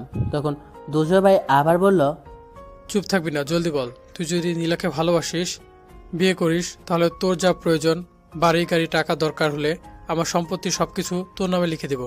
তুই সত্যি করে বল, তুই কাকে ভালোবাসিস? আমি তখনও চুপ করে রইলাম। কি উত্তর দিব আমি এটাই খুঁজে পাচ্ছি না। তখন দুজয় ভাই ধমক দিয়ে বলল, চুপ করে আছিস কেন, জলদি বল, নয়তো এদের সব কয়টাকে মেরে ফেলবো। তখন আমি বললাম, ভাই আমি একটু 2 মিনিট সময় দিন, এটা আমার জীবনের ব্যাপার। ঠিক আছে, 2 মিনিট সময় দিলাম। তখন আমি জাহিদের দিকে তাকালাম। জাহিদ চুপ করে আছে, ইশারায় মায়েকে দেখালো। তখন আমি মনে মনে ভাবতে লাগলাম, এই নীলাকে ভালোবাসতে যাব না, আপাতত মায়ের কথা বলে এখান থেকে বের হই, তারপর দেখা যাবে। তখন দুর্জয় ভাই বলল, কিরে, ভাবনা শেষ হলো? ভাই আমি মায়াকে ভালোবাসি। তখন দেখলাম অহনা খুব খুশি হলো, নীলা কান্না করে দিল। তখন দুর্জয় ভাই বলল, সত্যি কথা বলছিস তো? আরে মিথ্যা বলবো কেন? আমি চাইলে মায়াকে মেরে ফেলতে পারতাম, কিন্তু তা করিনি। কারণ কি জানিস, হয়তো মায়াকে মেরে তোকে জোর করে নীলার সাথে বিয়ে দিতে পারতাম, কিন্তু সুখী হতে পারতো না। কিন্তু তোর প্রতি আমার বিশ্বাস হচ্ছে না, তুই কি মায়াকে ভালোবাসিস? আমি সত্যি বলছি ভাই। আচ্ছা কি করলে বিশ্বাস হবে বলেন?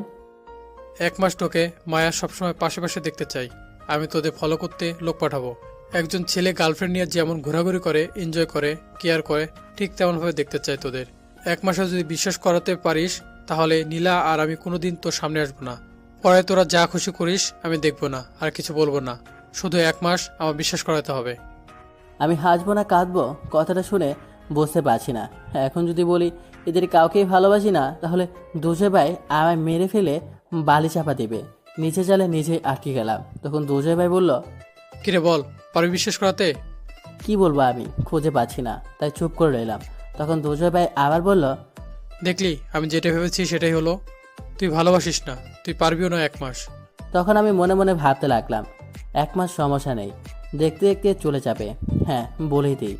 তখন আমি দুজয় ভাইকে বললাম, না ভাই আমি পারবো। ঠিক আছে, 1 মাস বললেন তো পারবো। ঠিক আছে, তাহলে আগামীকাল থেকে শুরু। আগামীকাল 21 তারিখ। আগামীকাল থেকে তোর কাজ শুরু। আমি ফলো করার জন্য লোক পাঠাবো, দূর থেকে তোদের দেখবে। ঠিক আছে ভাই, এখন তাহলে আমরা যাই। ঠিক আছে, যা। দাঁড়া, আমার গাড়ি দিয়ে যা হাসপাতালে। প্রথমে মায়াকে ট্রিটমেন্ট করা, তারপর বাসায় যা। তারপর দুজয় ভাই তার গাড়িতে উঠিয়ে দিল, মায়াকে আর আমাকে সাথে দিল, আমার কোলে শুয়ে দিল, আর জাহিদ সামনে বসলো, অহনা পিছনে বসলো। তারপর সেখান থেকে গাড়ি নিয়ে হাসপাতালের উদ্দেশ্যে যেতে লাগলাম। কিছুটা দূরে যাওয়ার পর জাহিদ বলল, দোস্ত কিছু বলিস না কেন? আমি হালকা কান্না করেই বললাম, কাঁদিস কেন দোস্ত? সব উল্টে পাল্টে হয়ে গেছে। এখন এই যাতে 1 মাস ঘুরতে হবে, রোম্যান্স করতে হবে, সব কিছু করতে হবে। কান্না বন্ধ কর, হাসপাতালে আসছি। তারপর জাহিদ আর অহনা গাড়ি থেকে নেমে গেল। তখন আমি বললাম, কি রে তোরা চলে যাচ্ছিস কেন আমায় একা রেখে? মায়েকে ধর, অহনা ধরো। তখন জাহিদ আমায় বলল, দুর্জয় ভাই কি বললো শুনিসনি? কি বলেছে দুজয় ভাই? এখন থেকে মায়ের প্রতি খেয়াল রাখতে হবে, তোর কেয়ার করতে হবে, সব দায়িত্ব তোর। সে সব ফলো করবে, দেখবে 1 মাস শুধু শুধু আমি ধরে মার খেতে পারবো না। তখন অহনা বলল, নীরব ভাইয়া, আপনি কোলে করে নিয়ে আসেন, আমরা পারবো না। তখন আমি বললাম, আরে সেটা তো আগামীকাল থেকে বলেছে, আজ থেকে না। এখন থেকে মায়ের প্রতি খেয়াল রাখতে হবে তোর। কেয়ার করতে হবে, সব দায়িত্ব তোর। কি বললি তুই? ঠিকই বলছে। আমরা আর নেই এখান থেকে 1 মাস পর্যন্ত। এখন মায়াকে কোলে করে নিয়ে আসুন ভেতরে, আমরা ভেতরে যাচ্ছি। আর হ্যাঁ, মায়াকে হাঁটিয়ে নিয়ে আসার চেষ্টা ভুলেও করবেন না, পায়ে ব্যথা পেয়েছে কিন্তু। আর তোদের আমি পরে দেখে নেব, 1 মাস হোক, তারপর বোঝাবো তোদের। পরে দেখা যাবে, এখন নিয়ে আয়। এই বলে চলে গেল অহনা আর জাহিদ। এখন আর কি করা, কোলে করে নিয়ে যেতে হবে। তখন একটু মায়ের দিকে তাকালাম, এতক্ষণ একটু তাকায়নি, কি করছে মায়া। তখন তাকিয়ে দেখি মায়া আমার দিকে চুপ করে একদৃষ্টিতে তাকিয়ে আছে। তখন আমি বললাম, হই এমন হাঁ করে তাকিয়ে আছো কেন? এমন করে চেয়ে থাকলে কিন্তু হাঁটিয়ে নিয়ে যাব। কিন্তু মায়া তবুও কোনো কথা বলল না, চুপ করে রইল আর তাকিয়ে রইল আমার দিকে। তখন আমি আর কিছু না বলে মায়াকে কোলে নিলাম। কোলে নিয়ে তো আমি শেষ। বাবারে বাবা, কি ভারী রে, শয়তান কোন হানের, এত ওজন কেউ হয়? একটু ওজন কম হওয়া গেল না? এমনি শিশু মানুষ, শরীরে শক্তি নাই। তখন মায়া ফিক করে হেসে দিল। তখন আমি বললাম, শয়তান আবার হাসে, পুরা 100 কেজির চাউলের বস্তা। তখন মায়া আমায় একটা ঘুষি মারল। এটা শুনে তখন আমি বললাম, ঘুষি আর একটা দিলে কিন্তু নিয়ে যাব না, এত ভারী জিনিস নিয়ে যাইতেছি, আবার মারে, বিপদে পড়েছি বলে নিয়ে যাচ্ছি। তখন মায়ের কিছু বলল না, মিটমিট করে হাসতে লাগলো। আর আমি তখন হাসপাতালের ভিতরে গেলাম। আসার সময় অনেকে তাকিয়ে দেখছিল আমাদের। আমি মায়াকে নিয়ে গিয়ে একটা বেডে বসিয়ে অহনাকে সাথে রেখে বললাম, অহনা তুমি একটু মায়ের পাশে বসো, আমি ওয়াশরুম থেকে আসছি। সত্যি কথা তো নাকি পালিয়ে যাচ্ছেন? পালিয়ে গেলে আরো আগেই চলে যেতাম, এত কষ্ট করে হাসপাতালে আসতাম না। তাড়াতাড়ি আসবেন, আবার মায়াকে নিয়ে বাসায় যাবেন। সেটা তুমি বললেও নিয়ে যেতে হবে, না বললেও নিয়ে যেতে হবে। এখন ডাক্তারকে বলো ট্রিটমেন্ট শুরু করতে, কেটে যাওয়া জায়গা ভালো করে ব্যান্ডেজ করতে। ঠিক আছে, আপনি যান এখন ওয়াশরুমে, আর তাড়াতাড়ি আসবেন। তারপর আমি সেখান থেকে চলে আসলাম। জাহিদ গিয়েছে ডাক্তারকে নিয়ে আসতে। তখন অহনা মায়াকে বলল, কিরে, প্রথম প্ল্যান তো একদম ঠিক কাজ করেছে, যা ভাবছি তার চাইতে বেশি কাজ করে ফেলেছে। এখন কি দ্বিতীয় প্ল্যান শুরু করবি? তখন মায়া বলল, না, কোনো প্ল্যান আর ব্যবহার করব না, এটাই হয়ে গেছে। এই 1 মাসের মধ্যে ভালোবাসা জেগে যাবে, অনেক কিছু করতে হবে না। তাহলে তৃতীয় শেষ প্ল্যান ব্যবহার কর, তাহলে আর কিছু করতে হবে না। তাই করব। কিন্তু তার জন্য তোকে স্কুটি চালানো শিখতে হবে, পারবি চালাতে? পারবো, আমি সাইকেল চালানো পারি, আগেও একবার স্কুটি বাইক চালিয়েছি, বাসায় আছে এখনো। তাহলে তো খুব ভালো। এখন কথা হচ্ছে দূরে কোথাও যেতে হবে, কোথায় যাবে? ভাবছি আমার মণিখালার বাড়ি যাব, রূপগঞ্জে। এটা তো অনেক দূরে হয়ে গেছে, আর একটু কাছে দেখ না, সেখানে যাব, তাহলে একটু রোম্যান্স করতে পারবো। তোর মাথায় কি এই চিন্তা ছাড়া আর কিচ্ছু যায় না? সারাক্ষণ রোম্যান্স আর রোম্যান্স। না, আর কোনো চিন্তা যায় না। আচ্ছা, কবে যাবি তাহলে? আগামীকাল যাব, আজ একটু আদর পাইনি, আগামীকাল আদর পেতে যাব। দেখ, তোকে নিয়ে আর পারি না। আগামীকাল কি দুর্জয় ভাইয়ের রূপ আসবে? আগামীকাল সকালে আসবে, চিন্তা করতে হবে না। আচ্ছা, যাই হোক, ব্যথা কি বেশি পেয়েছিস? আরে না, কিসের ব্যথা, এই হালকা কেটে যাওয়ার কিছু হয়নি, একদম ঠিক আছে। মায়া অহনা দেখে কথা থামিয়ে দিয়ে বলল, জাহিদ আসছে, সাথে ডাক্তার চোখ। তখন ডাক্তার এসে মায়াকে ট্রিটমেন্ট শুরু করলো, কেটে যাওয়া জায়গায় ব্যান্ডেজ করে দিল। তারপর ডাক্তার কিছু ওষুধ লিখে দিয়ে তার বিল নিয়ে চলে যায়। তখন জাহিদ আর অহনা মায়ের সাথে কথা বলতে থাকে। এদিকে আমি ওয়াশরুম থেকে বের হয়ে আসছি, তখনই ফোনটা বেজে উঠলো। তাকিয়ে দেখি মায়ের আব্বু। এই রে, কাম সারছে। এখন কি বলবো আঙ্কেলকে তো এইগুলা কিছু বলা যাবে না, বললে সমস্যা হবে, মিথ্যা কথা বলতে হবে। তখন আমি ফোন রিসিভ করে বললাম, আঙ্কেল মায়াকে পেয়েছি, চিন্তা করতে হবে না। কোথায় ছিলে বাবা? কিছু হয়নি তো মায়ার? আরে না, কিছু হয়নি, অহনার বাসা ছিল, অহনার সাথে একটু ঘরের কাজ করছে, তাই বাসা যেতে পারেনি। যাক, ভালো হয়েছে। কিন্তু আমায় একটা বার বলবি না কত চিন্তা হচ্ছিল? মায়ের আম্মু তো কান্না করে দিছে। আচ্ছা থাক সেই কথা, মায়ের কোথায়? মায়ের রুমে আছে, ফ্রেশ হচ্ছে, আমি বাইরে। এখনই নিয়ে আসছি। ঠিক আছে, তুমি তাড়াতাড়ি নিয়ে আসো বাসায়। আচ্ছা আঙ্কেল, তাহলে ফোন রাখছি। এই বলে ফোন কেটে চলে আসলাম। মায়ের কাছে এসে দেখি রেডি হয়ে আছে যাওয়ার জন্য। তখন মায়া বলল, চলো কোলে নিয়ে বাসায় চলো এখন। বাব্বা, তুমি যে ওজন নিয়ে আসছো, আবার যান কয়লা কয়লা হয়ে গেল। বিয়ের পর তো একে নিয়েই সারা জীবন থাকবে। বিয়ে করব একে? দরকার নেই রে বাবা। আমার মতো এই শিশুর উপর ঝাঁপ দিলে আমায় খুঁজেই তো পাওয়া যাবে না, সাথে আমার খাটকেও খুঁজে পাওয়া যাবে না। তখন সবাই পিক করে হেসে দিল। মা একটু রেগে গেছে এটা শুনে। তখন মায়া বলল, আমায় জলদি নিয়ে চলো এখন বাসায়। তখন আমি আর কি করব? জাহিদকে বললাম, জাহিদ একটা গাড়ি ঠিক কর, জলদি বাইরে গিয়ে আমি মায়াকে নিয়ে আসছি। অহনা তুমিও যাও। তারপর জাহিদ আর অহনা চলে গেল। তখন আমি মায়াকে কোলে নিয়ে যাচ্ছি। তখন মায়া বলল, খুব কষ্ট হচ্ছে তোমার, তাই না? আগুনের মাঝে কেরোসিন তেল দিয়ে বলে পানি, বলেন তো কেমনটা লাগে? তখন মায়া আবার বলল, চিন্তা করো না, সব কষ্ট দূর করে দেবো, রাতে আমার কাছে থেকো শুধু। তারপর বাইরে গিয়ে দেখি জাহিদ আর অহনা একটা সিএনজি নিয়ে দাঁড়িয়ে আছে। আমি গিয়ে সিএনজিতে মায়াকে বসে দিলাম। তখন আমি সামনে বসে চাইলাম, কিন্তু বসে দিল না। মায়ের পাশে বসতে হলো। তারপর অহনা বসলো। সিএনজি তখন চলতে শুরু করলো। মায়া আমার কাঁধে তার মাথা রাখলো। কিছুক্ষণ পর আমার গেলে একটা কিস করলো। আমি তার দিকে রাগী দৃষ্টিতে তাকালাম, কিন্তু উল্টো মায়া আমার দিকে রাগী দৃষ্টিতে তাকিয়ে হালকা একটা কিস করে হাসতে লাগলো। আমি কিছু বলিনি। তখন কিছুক্ষণ মায়ের বাসার সামনে চলে আসলাম। তখন সিন্দি থেকে নেমে ভাড়া দেওয়ার পর অহনা বলল, ভাইয়া আপনি চলে যান, আমি মায়াকে নিয়ে যাচ্ছি। তখন আমি অবাক হয়ে বললাম, সে কি, তুমি মায়াকে কোলে করে নিয়ে যাবে নাকি? তাছাড়া আমার যেতে হবে, আমি নিয়ে যাব। না, হেঁটে যাব, সমস্যা নেই। আপনি গেলে সমস্যা হবে, অনেক প্রশ্ন করতে পারে মায়ার আব্বু আম্মু। কোথা থেকে নিয়ে আসছেন, কোথায় ছিল, আপনি বলবেন একটা, আমি বলবো আরেকটা, তখন উল্টাপাল্টা কিছু হবে।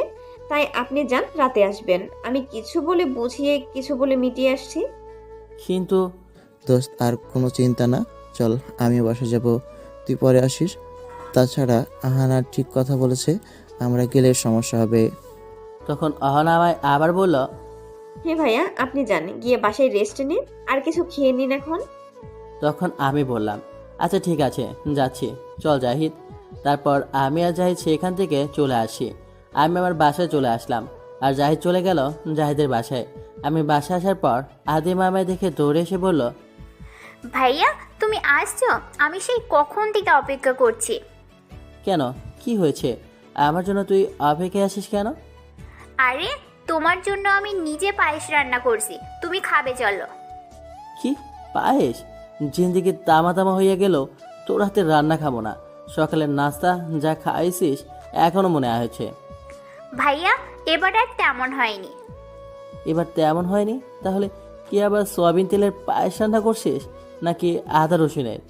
এই বলে আমি হাসতে লাগলাম। তখন আদিবা বলল, তুমি খেয়ে দেখো, এবার আম্মু শিখিয়ে দিয়েছে, আমি রান্না করেছি।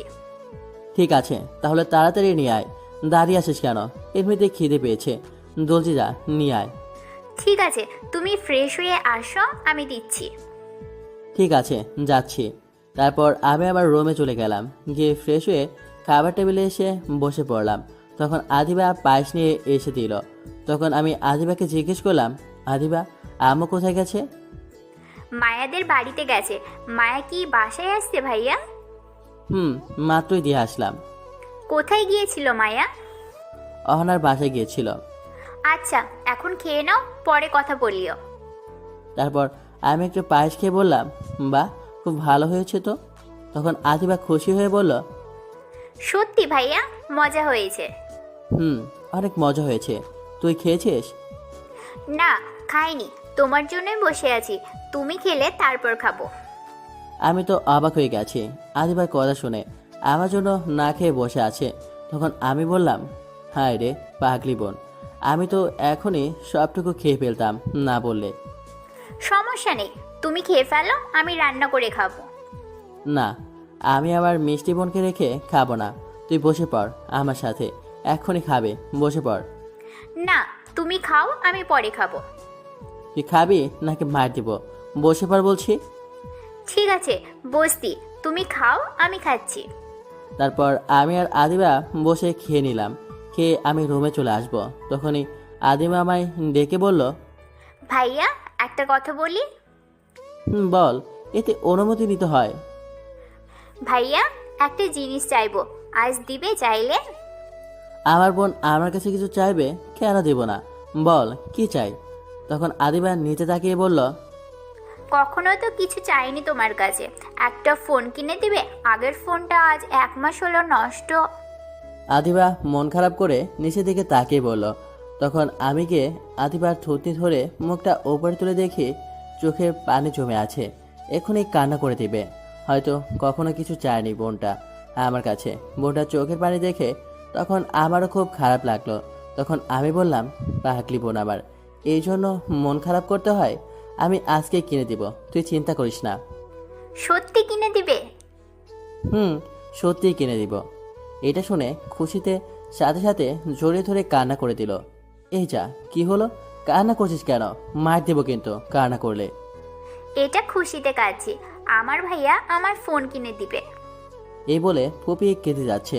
তখন আমি আদিবার চোখের পানি মুছে বললাম, তুই রেডি হয়ে নে, এখনই যাব ফোন কিনতে, তোকে নিয়ে যাব, কাঁদলে কিন্তু নিয়ে যাব না।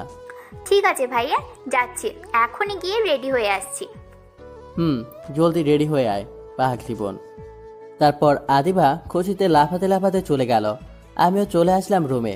আমার কাছে 10,000 টাকা ছিল, জমিয়েছিলাম। তখন সেটা নিয়ে রেডি হয়ে নিচে চলে আসলাম। তখন আদিবাও নিচে আসলো আর বলল, চলো ভাইয়া আমি রেডি। তারপর আমি আর আদিবা বের হতে যাব। তখনই আম্মু এসে বলল, কি এই সন্ধ্যায় ভাই বোন রেডি হয়ে কোথায় যাচ্ছে শুনি? তখন আদিবা বলল, ভাইয়া ফোন কিনে দেবে, মার্কেট যাচ্ছি। কি ফোন কিনে দিবে? কি রে, তোর কাছে টাকা কোথা থেকে আসলো?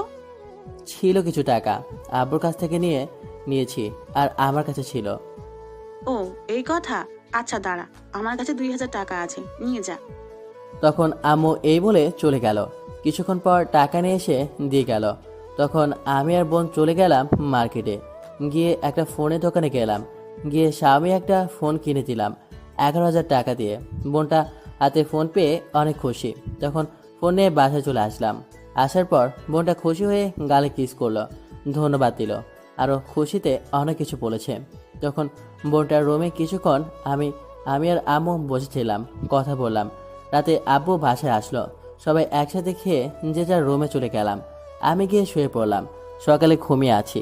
হঠাৎ নিজের ওপর মনে হলো কেউ শুয়ে আছে। ঘুমের মধ্যে আর তাকালাম না। কিছুক্ষণ নিঃশ্বাস নিতে পারছি না, ঠোঁটগুলো কেউ বন্ধ করে দিয়েছে। তখন বাধ্য হয়ে চোখ খুলে দেখি সামনে দুটি চোখ দেখা যায়, আর কিছু না। তখন ধাক্কা দিয়ে ফেলে দিলাম, দেখি মায়া। তখন আমি বললাম, ওই তুমি এখানে কেন? আর আমার উপরে কেন? কিস করতে কে বললো?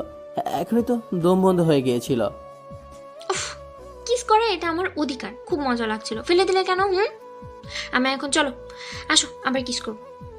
ধ্যাত, যাও তো আমার রুম থেকে, নয়তো চিৎকার দিয়ে সবাইকে নিয়ে আসবো। নিয়ে আসো, আমিও বলবো তুমি উল্টাপাল্টা কিছু করতে চাইছো। এই যা, কি সাংঘাতিক মেয়ে, আমার ঘরে এসে আমায় থ্রেট দেয় না, মান সম্মানের ব্যাপার। তখন আমি জিজ্ঞেস করলাম মায়াকে, আচ্ছা কিসের জন্য আসছো বলো? উঠে ফ্রেশ হয়ে নাও, আমরা একটা জায়গায় যাব।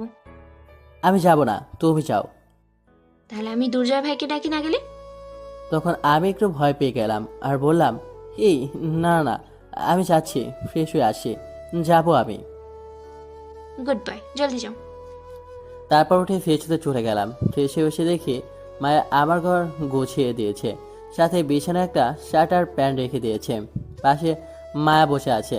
তখনই মায়া আমায় দেখতে পেল আর অদ্ভুত নেশাদিশিতে তাকিয়ে বলল, ইস কি হট লাগছে, তোকে মন চাইছে, আয় না একটু আদর করি তোকে এখন। কি লুচু মায়া রে, একটু সরমও নাই। তখন মায়া আবার বলল, দাঁড়া আমি এসে আদর করছি। এই না না, একদম আমার কাছে আসবে না বলে দিলাম, নয়তো আমি যাব না। ঠিক আছে ঠিক আছে, এখন সব পরে নাও, বিয়ের পর তো আর বাধা দিতে পারবে না, তখন সব পুষিয়ে নিব। আমি তোমার পছন্দ মতো পরবো কেন? আমার যেটা পছন্দ, যেটা ইচ্ছা পরবো, কিন্তু এটা পরবো না। বারবার রাগ তুলিস কেন বলতো এক কথা বলে? চুপচাপ এগুলো পড়ে নে, এখন নয়তো মাইট দেবো কিন্তু আমি। ঠিক আছে, তুমি নিচে যাও, আমি এটা পরে আসছি। সত্যি তো এটা পরে আসবি? হুম, সত্যি বলছি, যাও। ঠিক আছে, আয় তাহলে, আমি যাচ্ছি। এই বলে মায়া চলে গেল। তখন আমি রেডি হতে লাগলাম। মায়া থাকলে আরও দুষ্টুমি করবে, তাই নিচে যেতে বললাম। কিছুক্ষণ পর রেডি হয়ে নিচে গেলাম। গিয়ে দেখি মায়ার আদিবা বসে আছে খাবার টেবিলে। তখন আমিও গিয়ে বসলাম। তখন আম্মু এসে সবাইকে খাবার দিল। খাবার খেয়ে ওঠা মাত্র আম্মু বলল, নীরব, মায়ের সাথে একটু যা তো। কোথায় যায়? যাচ্ছি, আর বলা লাগবে না। সাবধানে যাস। তারপর মায়ের সাথে আমি বাসার বাইরে চলে আসলাম। তখন এসে মায়েকে বললাম, কোথায় যাবে তুমি এখন? রূপগঞ্জে যাব, আমার মণিখালার বাসায়। কি, এত দূরে? বাবা, আমি যাব না, তুমি যাও একা। একটু সামনে তাকিয়ে দেখো তো কে। কে? কোথায়? সামনের রাস্তায় দেখো ভালো করে। তখন আমি তাকিয়ে দেখি দুজয় ভাই বসে আছে গাড়িতে। তখন একটু ভয় পেয়ে গেছি আর বললাম, ঠিক আছে চলো, যাচ্ছি। কিন্তু যাব কি করে? কেন, আমার স্কুটি বাইক নিয়ে যাব, এই তো সামনে। এই বাইকে গেলে 3 দিন লাগবে, তাছাড়া আমি বাইক চালাবো না। তোমাকে কে বলেছে চালাতে? আমি চালাবো, তুমি পিছনে বসবে। কি, তুমি চালাবে? প্লিজ ছেড়ে দাও আমাকে, এখনো বিয়ে করিনি, এত আগে মরার ইচ্ছে নাই আমার চাইটা দাও। চুপ করে উঠে পড়ো, আমি তোমার চেয়ে ভালো চালাতে পারি। জানি কতটুকু ভালো চালাতে পারো, বলতে হবে না। আজ এরা কথা না বলে উঠে পড়ো। কি আর করা, দুজয় ভাই সামনে, না চাইতেও বসে যেতে হবে, পেছনে কিছু বলতে পারবো না। তখন মায়া উঠে বসে পড়লো আর আমি উঠে বসে পড়লাম পেছনে। তখন মায়া তার টমটম স্কুটি বাইক চালু দিয়ে যেতে লাগলো। কিছুটা দূরে যাওয়ার পর বলল, কি হলো? ভালো করে জড়িয়ে ধরে বসো, এমন করে বসে থাকলে পড়ে যাবে তো। তুমি যে জোরে গাড়ি চালাচ্ছ, এর চেয়ে দ্রুত হেঁটে যাওয়া যাবে, আর ধরে বসে থাকা লাগবে না। তুমি ধরে বসছো না দেখেই তো আমি আস্তে আস্তে যাচ্ছি। তুমি আমায় জড়িয়ে ধরে বসো, আমি জোরে চালাচ্ছি। মাথা খারাপ? আমার এই রাস্তায় তোমাকে জড়িয়ে ধরে বসে থাকবো? কখনো না। কত মানুষ রাস্তায় আছে, সবাই দেখবে। আরে আমরা গাড়িতে, সমস্যা কোথায়? মানুষ দেখলে দেখুক, বেশি কথা না বলে জড়িয়ে ধরে বসো, নয়তো গাড়ি থামিয়ে দুর্জয় ভাইকে বলবো। বারবার খালি ভয় দেখায় দুজয় ভাইয়ের। আচ্ছা, জড়িয়ে ধরে বসে। কথা না শুনলে কি করবো তাহলে? তখন আমি মায়ের কোমরে 2 হাত দিয়ে পেঁচিয়ে শক্ত করে ধরে বসে পড়লাম। তখন মায়া হালকা কেঁপে উঠল। তখন আমি বললাম, সমস্যা হচ্ছে, ছেড়ে দিব? না, ছাড়িস না, আরো শক্ত করে জড়িয়ে ধরে বসে থাক। ঠিক আছে, এখন দ্রুত গতিতে যাও, এত আস্তে গেলে হবে না। তখন মায়া দ্রুত গতিতে বাইক চালিয়ে যেতে লাগলো। তখন আমি একটু পেছনে তাকিয়ে দেখি দুর্জয় ভাইয়ের গাড়িটা একটু দূরে আছে। 2 ঘন্টা পর একটা রাস্তায় ঢুকলো গাড়ি নিয়ে। রাস্তার 2 পাশে ধান ক্ষেত, হালকা পানি আছে অনেকটা জায়গায়। এমন দেখতে খুব ভালো লাগছিল। তখন একটু ভাবলাম মায়ের সাথে দুষ্টুমি করি, এই রাস্তায় কেউ নেই। যেই বলা সেই কাজ, মায়েকে শক্ত করে জড়িয়ে ধরে আরও কাছে চলে গেলাম, একদম মিশে গেলাম মায়ের সাথে। তখন মায়ের কাঁধে হালকাভাবে একটা কিস করলাম। মায়ের সাথে সাথে কেঁপে উঠলো। তখন আমি কিস করতে লাগলাম আর আস্তে আস্তে কিস করতে করতে উপরে উঠতে লাগলাম। মায়া আদর পেয়ে গাড়ি চালানো ছেড়ে দিল, আর তার ফলে গাড়ি গিয়ে আমাদের সাথে নিয়ে পড়লো পানিতে। পানি ছিল অল্প, ধান লাগানো ছিল, তাই বড় দুর্ঘটনা থেকে বেঁচে গেছি। তখন দুজয় ভাইয়ের লোক দৌড়ে এসে উঠালো আমাদের। তারা সবাই আমাদের দেখে হাসছিল। তখন একটা লোক বলে উঠল, এত জায়গা রেখে শেষ পর্যন্ত ধানের জমিতে নিয়ে গাড়ি ফেললে কেন? তখন আবার রাগ উঠে গেল মায়ের প্রতি। আর তখন মায়াকে বললাম, এটা কি করলে তুমি? গাড়ি চালাতে পারো না, চালাতে বসে কেন? সব কাপড় নষ্ট করে দিলে, ফালতু মেয়ে। ইস, আমার দোষ দিচ্ছে, সব দোষ তোমার। তোমাকে কে বলেছে তখন এমন করে কিস করতে? আমি বলেছি তোমায় কিস করতে? এমন আদর করলে তখন কি নিজেকে সামলাতে পারা যায়? আমি আর গাড়ি দুজনেই কন্ট্রোল হারিয়ে পড়ে গেছি, সব তোমার দোষ। আমি আর কি বলবো, দোস্ত আমারই, তাই চুপ করে রইলাম। ধ্যাত, সব কাদা লেগে গেছে সারা শরীরে, অঝৈরা ড্রাইভার। তারপর আমি আর মায়া সামনে বাড়িতে যাওয়ার আগে একটা ছোট পুকুর দেখতে পেলাম, পানি ভালো। তখন সেখান থেকে পরিষ্কার করে চলে আসছি। মায়া তখন বলল, আজ সূর্য কোন দিকে উঠেছে?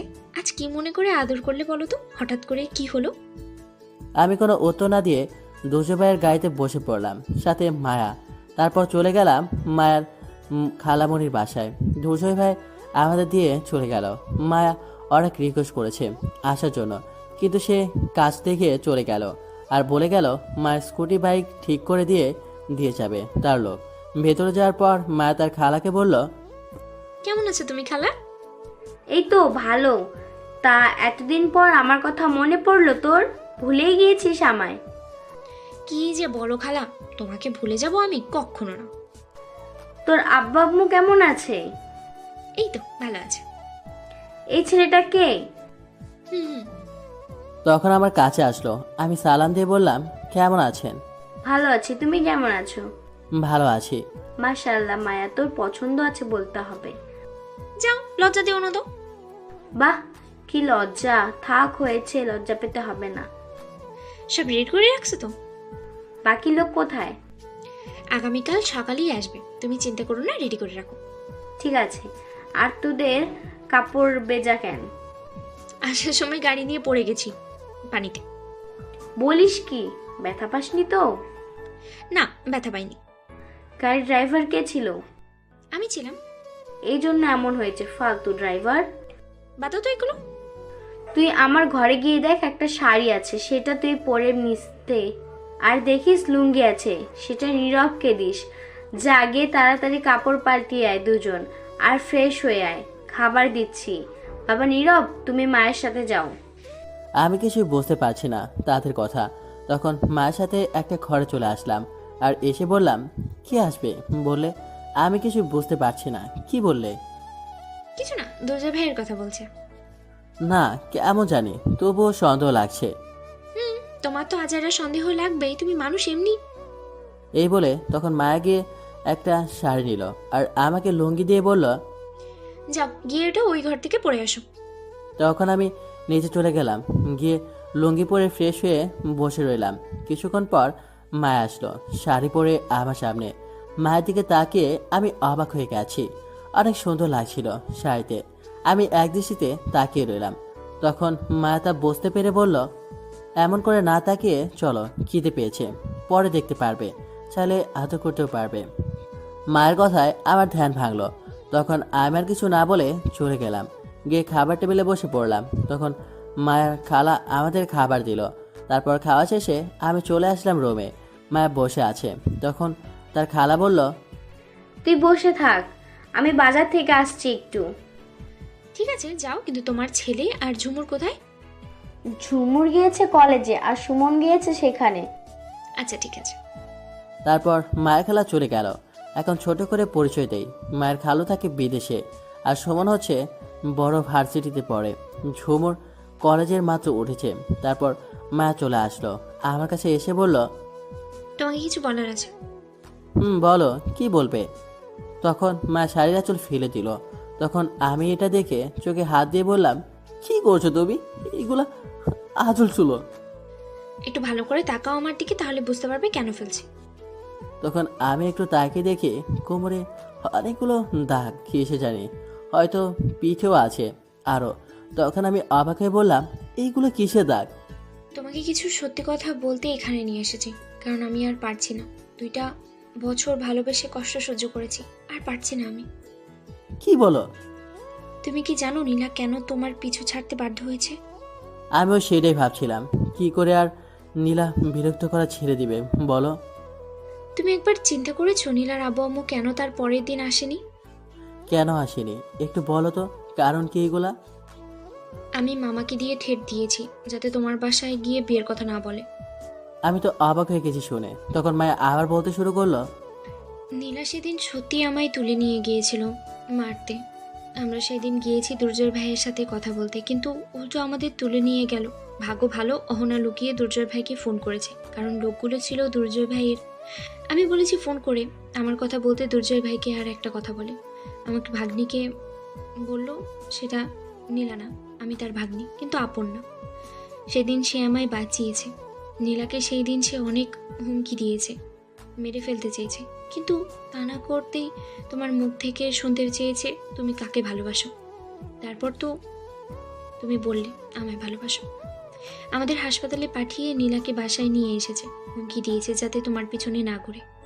তুমি যখন বাসায় নিয়ে দিয়ে আসলে তখন আমি আব্বু আম্মুকে সব খুলে বলেছি তোমাকে ভালোবাসি, আর আব্বু তখন অনেক রাগ করে। সেখানে তোমার আম্মু ছিল, অহনা চলে গিয়েছিল। বিশেষ করো আব্বু লাঠি দিয়ে অনেক মেরেছে এর জন্য, কারণ আমরা চাচাতো ভাই বোন বলে অনেক মারছে। এই দাগগুলোই সেইগুলো, আরও কাছে আরও আছে পিঠে, সেগুলো আব্বু 2বার মারছে আমার রাগে। কিন্তু আমার একটুও কষ্ট হয়নি জানো, কারণ এই কষ্ট কিছুই না। তোমাকে পাওয়ার জন্য আমি আরও কষ্ট পেতে রাজি আছি, কিন্তু তোমাকে হারাতে রাজি নয়। আরেকটা কথা কি জানো, আম্মু আগেই জানতো আমি তোমাকে পছন্দ করি, কিন্তু কিছু বলতো না। সেদিন আম্মু আমায় সাথে মারছে। তোমার আম্মু না থাকলে মৃত্যু হতো সেই দিন, তোমার আম্মুই বাঁচিয়েছে। আর কিছু খেতে দেয়নি জানো, সারা রাত কান্না করছি। তোমার আম্মু বুঝিয়ে গেছে, তাই আর মারিনি রাতে। এখন বলো আর কি করতে হবে তোমাকে পেতে? নীলার হাতে মার খেয়েছি যে আব্বু আমায় কোনোদিন গায়ে হাত তোলেনি, গতকাল আমায় লাঠি দিয়ে মারছে 2বার, সাথে আম্মু। আর কত মার খেতে হবে, আর কত কষ্ট সহ্য করতে হবে বলো তোমাকে পেতে? আর পারছি না, আমি আর পারছি না। প্লিজ আর কষ্ট দিও না। এখন মেরে ফেলতে পারো, কিন্তু কষ্ট না দিই। তুমি জানো তোমাকে ছাড়া আমি একটা মুহূর্তের জন্য ভালো থাকতে পারি না, হাসতে পারি না, খেতে পারি না, ঘুমাতে পারি না। যখন তুমি কাছে থাকো তখন আমার যে খুশি এই পৃথিবীতে আর কেউ হয়তো হয় না। প্লিজ, তোমার ছাড়া আর থাকতে পারছি না, আর কষ্ট নিতে পারছি না, একটু বুকে টেনে নাও। মায়া তখন কথাগুলো বলল, আমি নিঃস্ব হয়ে শুনছিলাম মায়ের কথাগুলো, বলে কান্না করতে লাগলো। আমি কি বলবো বুঝতে পারছি না, মাথা কাজ করছে না। সত্যি তো আমি তার ভালোবাসা বুঝতে পারলাম না, পাগলের মতো ভালোবাসা আমায়, আর আমি তার ভালোবাসা বুঝতে পারছি না। হোক না সে আমার চাচাতো বোন, তাতে কি হয়েছে? যদি সত্যিকারের ভালোবেসে থাকে তাহলে কি? জীবনে তো এমনি একজন মানুষের প্রয়োজন। মায়া বসে বসে কান্না করছিল, তখন আমি গিয়ে উঠিয়ে চোখের পানি মুছে বললাম, আমি জানি না কেন তোমার ভালোবাসায় সাড়া দিতে পারছি না। হয়তো চাচাতো বোন ভাবছি বলে তাই পারছি না, কিন্তু বিশ্বাস করো তোমার প্রতি কেমন জানি একটা ফিলিংস আছে আমার। তুমি দূরে থাকলে কেমন জানি একটা শূন্যতা অনুভব করতে পারি। জানি না এটাকে কি বলে, হয়তো এটাই ভালোবাসা বলে। তোমার সত্যিকারের ভালোবাসার কাছে আমি হেরে গেছি।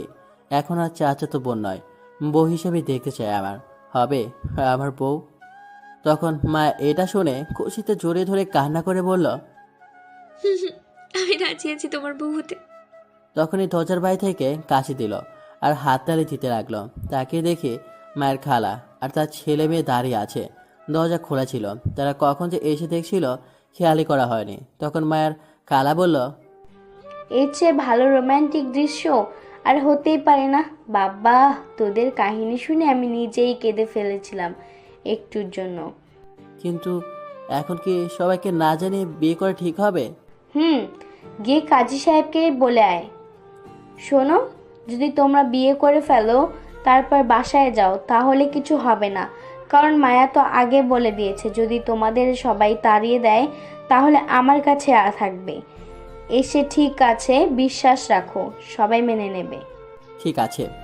কিরে মায়া, কথা বল, দেখি লজ্জা একেবারে শেষ। মায়া লজ্জা পেয়ে আমার বুকে মুখ লুকিয়ে রাখলো। তখন মায়ের খালা বলল, তুমি কি জানো মায়া কেন এখানে নিয়ে আসছে? তোমাকে বিয়ে করার জন্য আসছে। তাই তো তখন আমি জিজ্ঞেস করছিলাম বাকি লোক কোথায়, এই সে ছেলে। তখন আমি অবাক হয়ে বললাম, কি বলছেন? কিন্তু কোনো লোকের কথা বললেন? আরে এই বিজয় ভাই নাকি, এর নাম, তার কথা বললাম। মায়া বলেছে আসবে, তাই জিজ্ঞেস করলাম। ও আচ্ছা, ঠিক আছে। কিরে মায়া, এখন তো আয়, কাজ আছে, অনেক পরে সময় পাবি অনেক।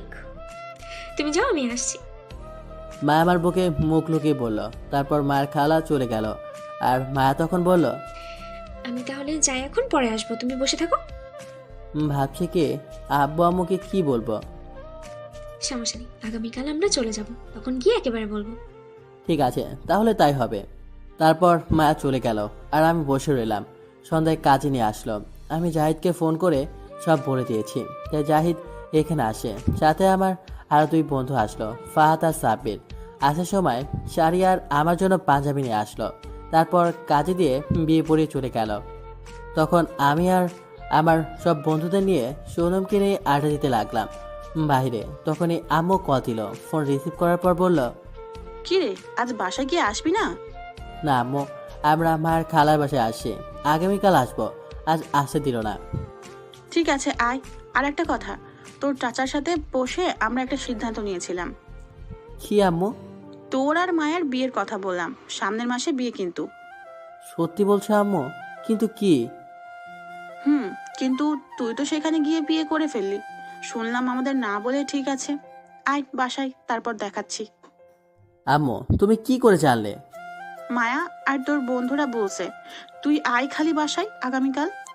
এই বলে ফোন কেটে দিল আম্মু। যাক, চিন্তা নেই, আম্মু তো রাজি আছে, সবাই রাজি আছে, কিছু মার খেলে কিছু হবে না। তখন জাহিদ বলল, দেখলি তোর পরিবারের সবাই রাজি। আমি আগে বলেছিলাম তোরা রাজি থাকলে পরিবার কিছু বাধা দিতে পারবে না। ঠিক বলেছিস। তারপর আরও কিছুক্ষণ আড্ডা দিয়ে চলে আসলাম বাসর ঘরে। রুমে এসে দেখি মাত্র 10টা বাজে। গ্রাম তো, তাই সময় যেতেই চায় না। মায়া ঘোমটা দিয়ে বসে আছে। তখন আমি দরজা বন্ধ করে কাছে আসার পর মায়া খাট থেকে নেমে সালাম করে বলল, চলো এখন শুরু করা যাক রোম্যান্স। এত জলদি না, একটু পর। আগে বলো, তুমি আম্মুকে সব বলছো কেন? আরে আমায় ফোন করে বলেছে তোমার আম্মু আমাদের বিয়ে ঠিক করেছে। কারণ আমি সকালে রাগ করে বাসা থেকে এসেছি, তাই আম্মু আব্বু সবাই কথা বলে ঠিক করেছে, তখন আমি বলে দিয়েছি। যাক, খুব ভালো কাজ করেছো, চিন্তা কমিয়ে দিলে। তখন মায়া আমায় খাটে ধাক্কা দিয়ে ফেলে দিল আর বলল, হয়েছে, অনেক দিন ধরে আদর করতে পারি না, আজ সব আদর করব। আর একটা কথা, আমার না 2টা বেবি লাগবে, একদম কিন্তু তোমার মতো। ঠিক, কি আর করা, একটু কষ্ট বেশি করতে হবে আমার সিনিয়র বউ। চলো শুরু করি তাহলে। এই বলে মায়া আমার উপর ঝাঁপিয়ে পড়লো, আমার ঠোঁটগুলো তার দখলে নিয়ে নিল, তারপর কিস করতে লাগলো। তারপর না, আর বলবো না।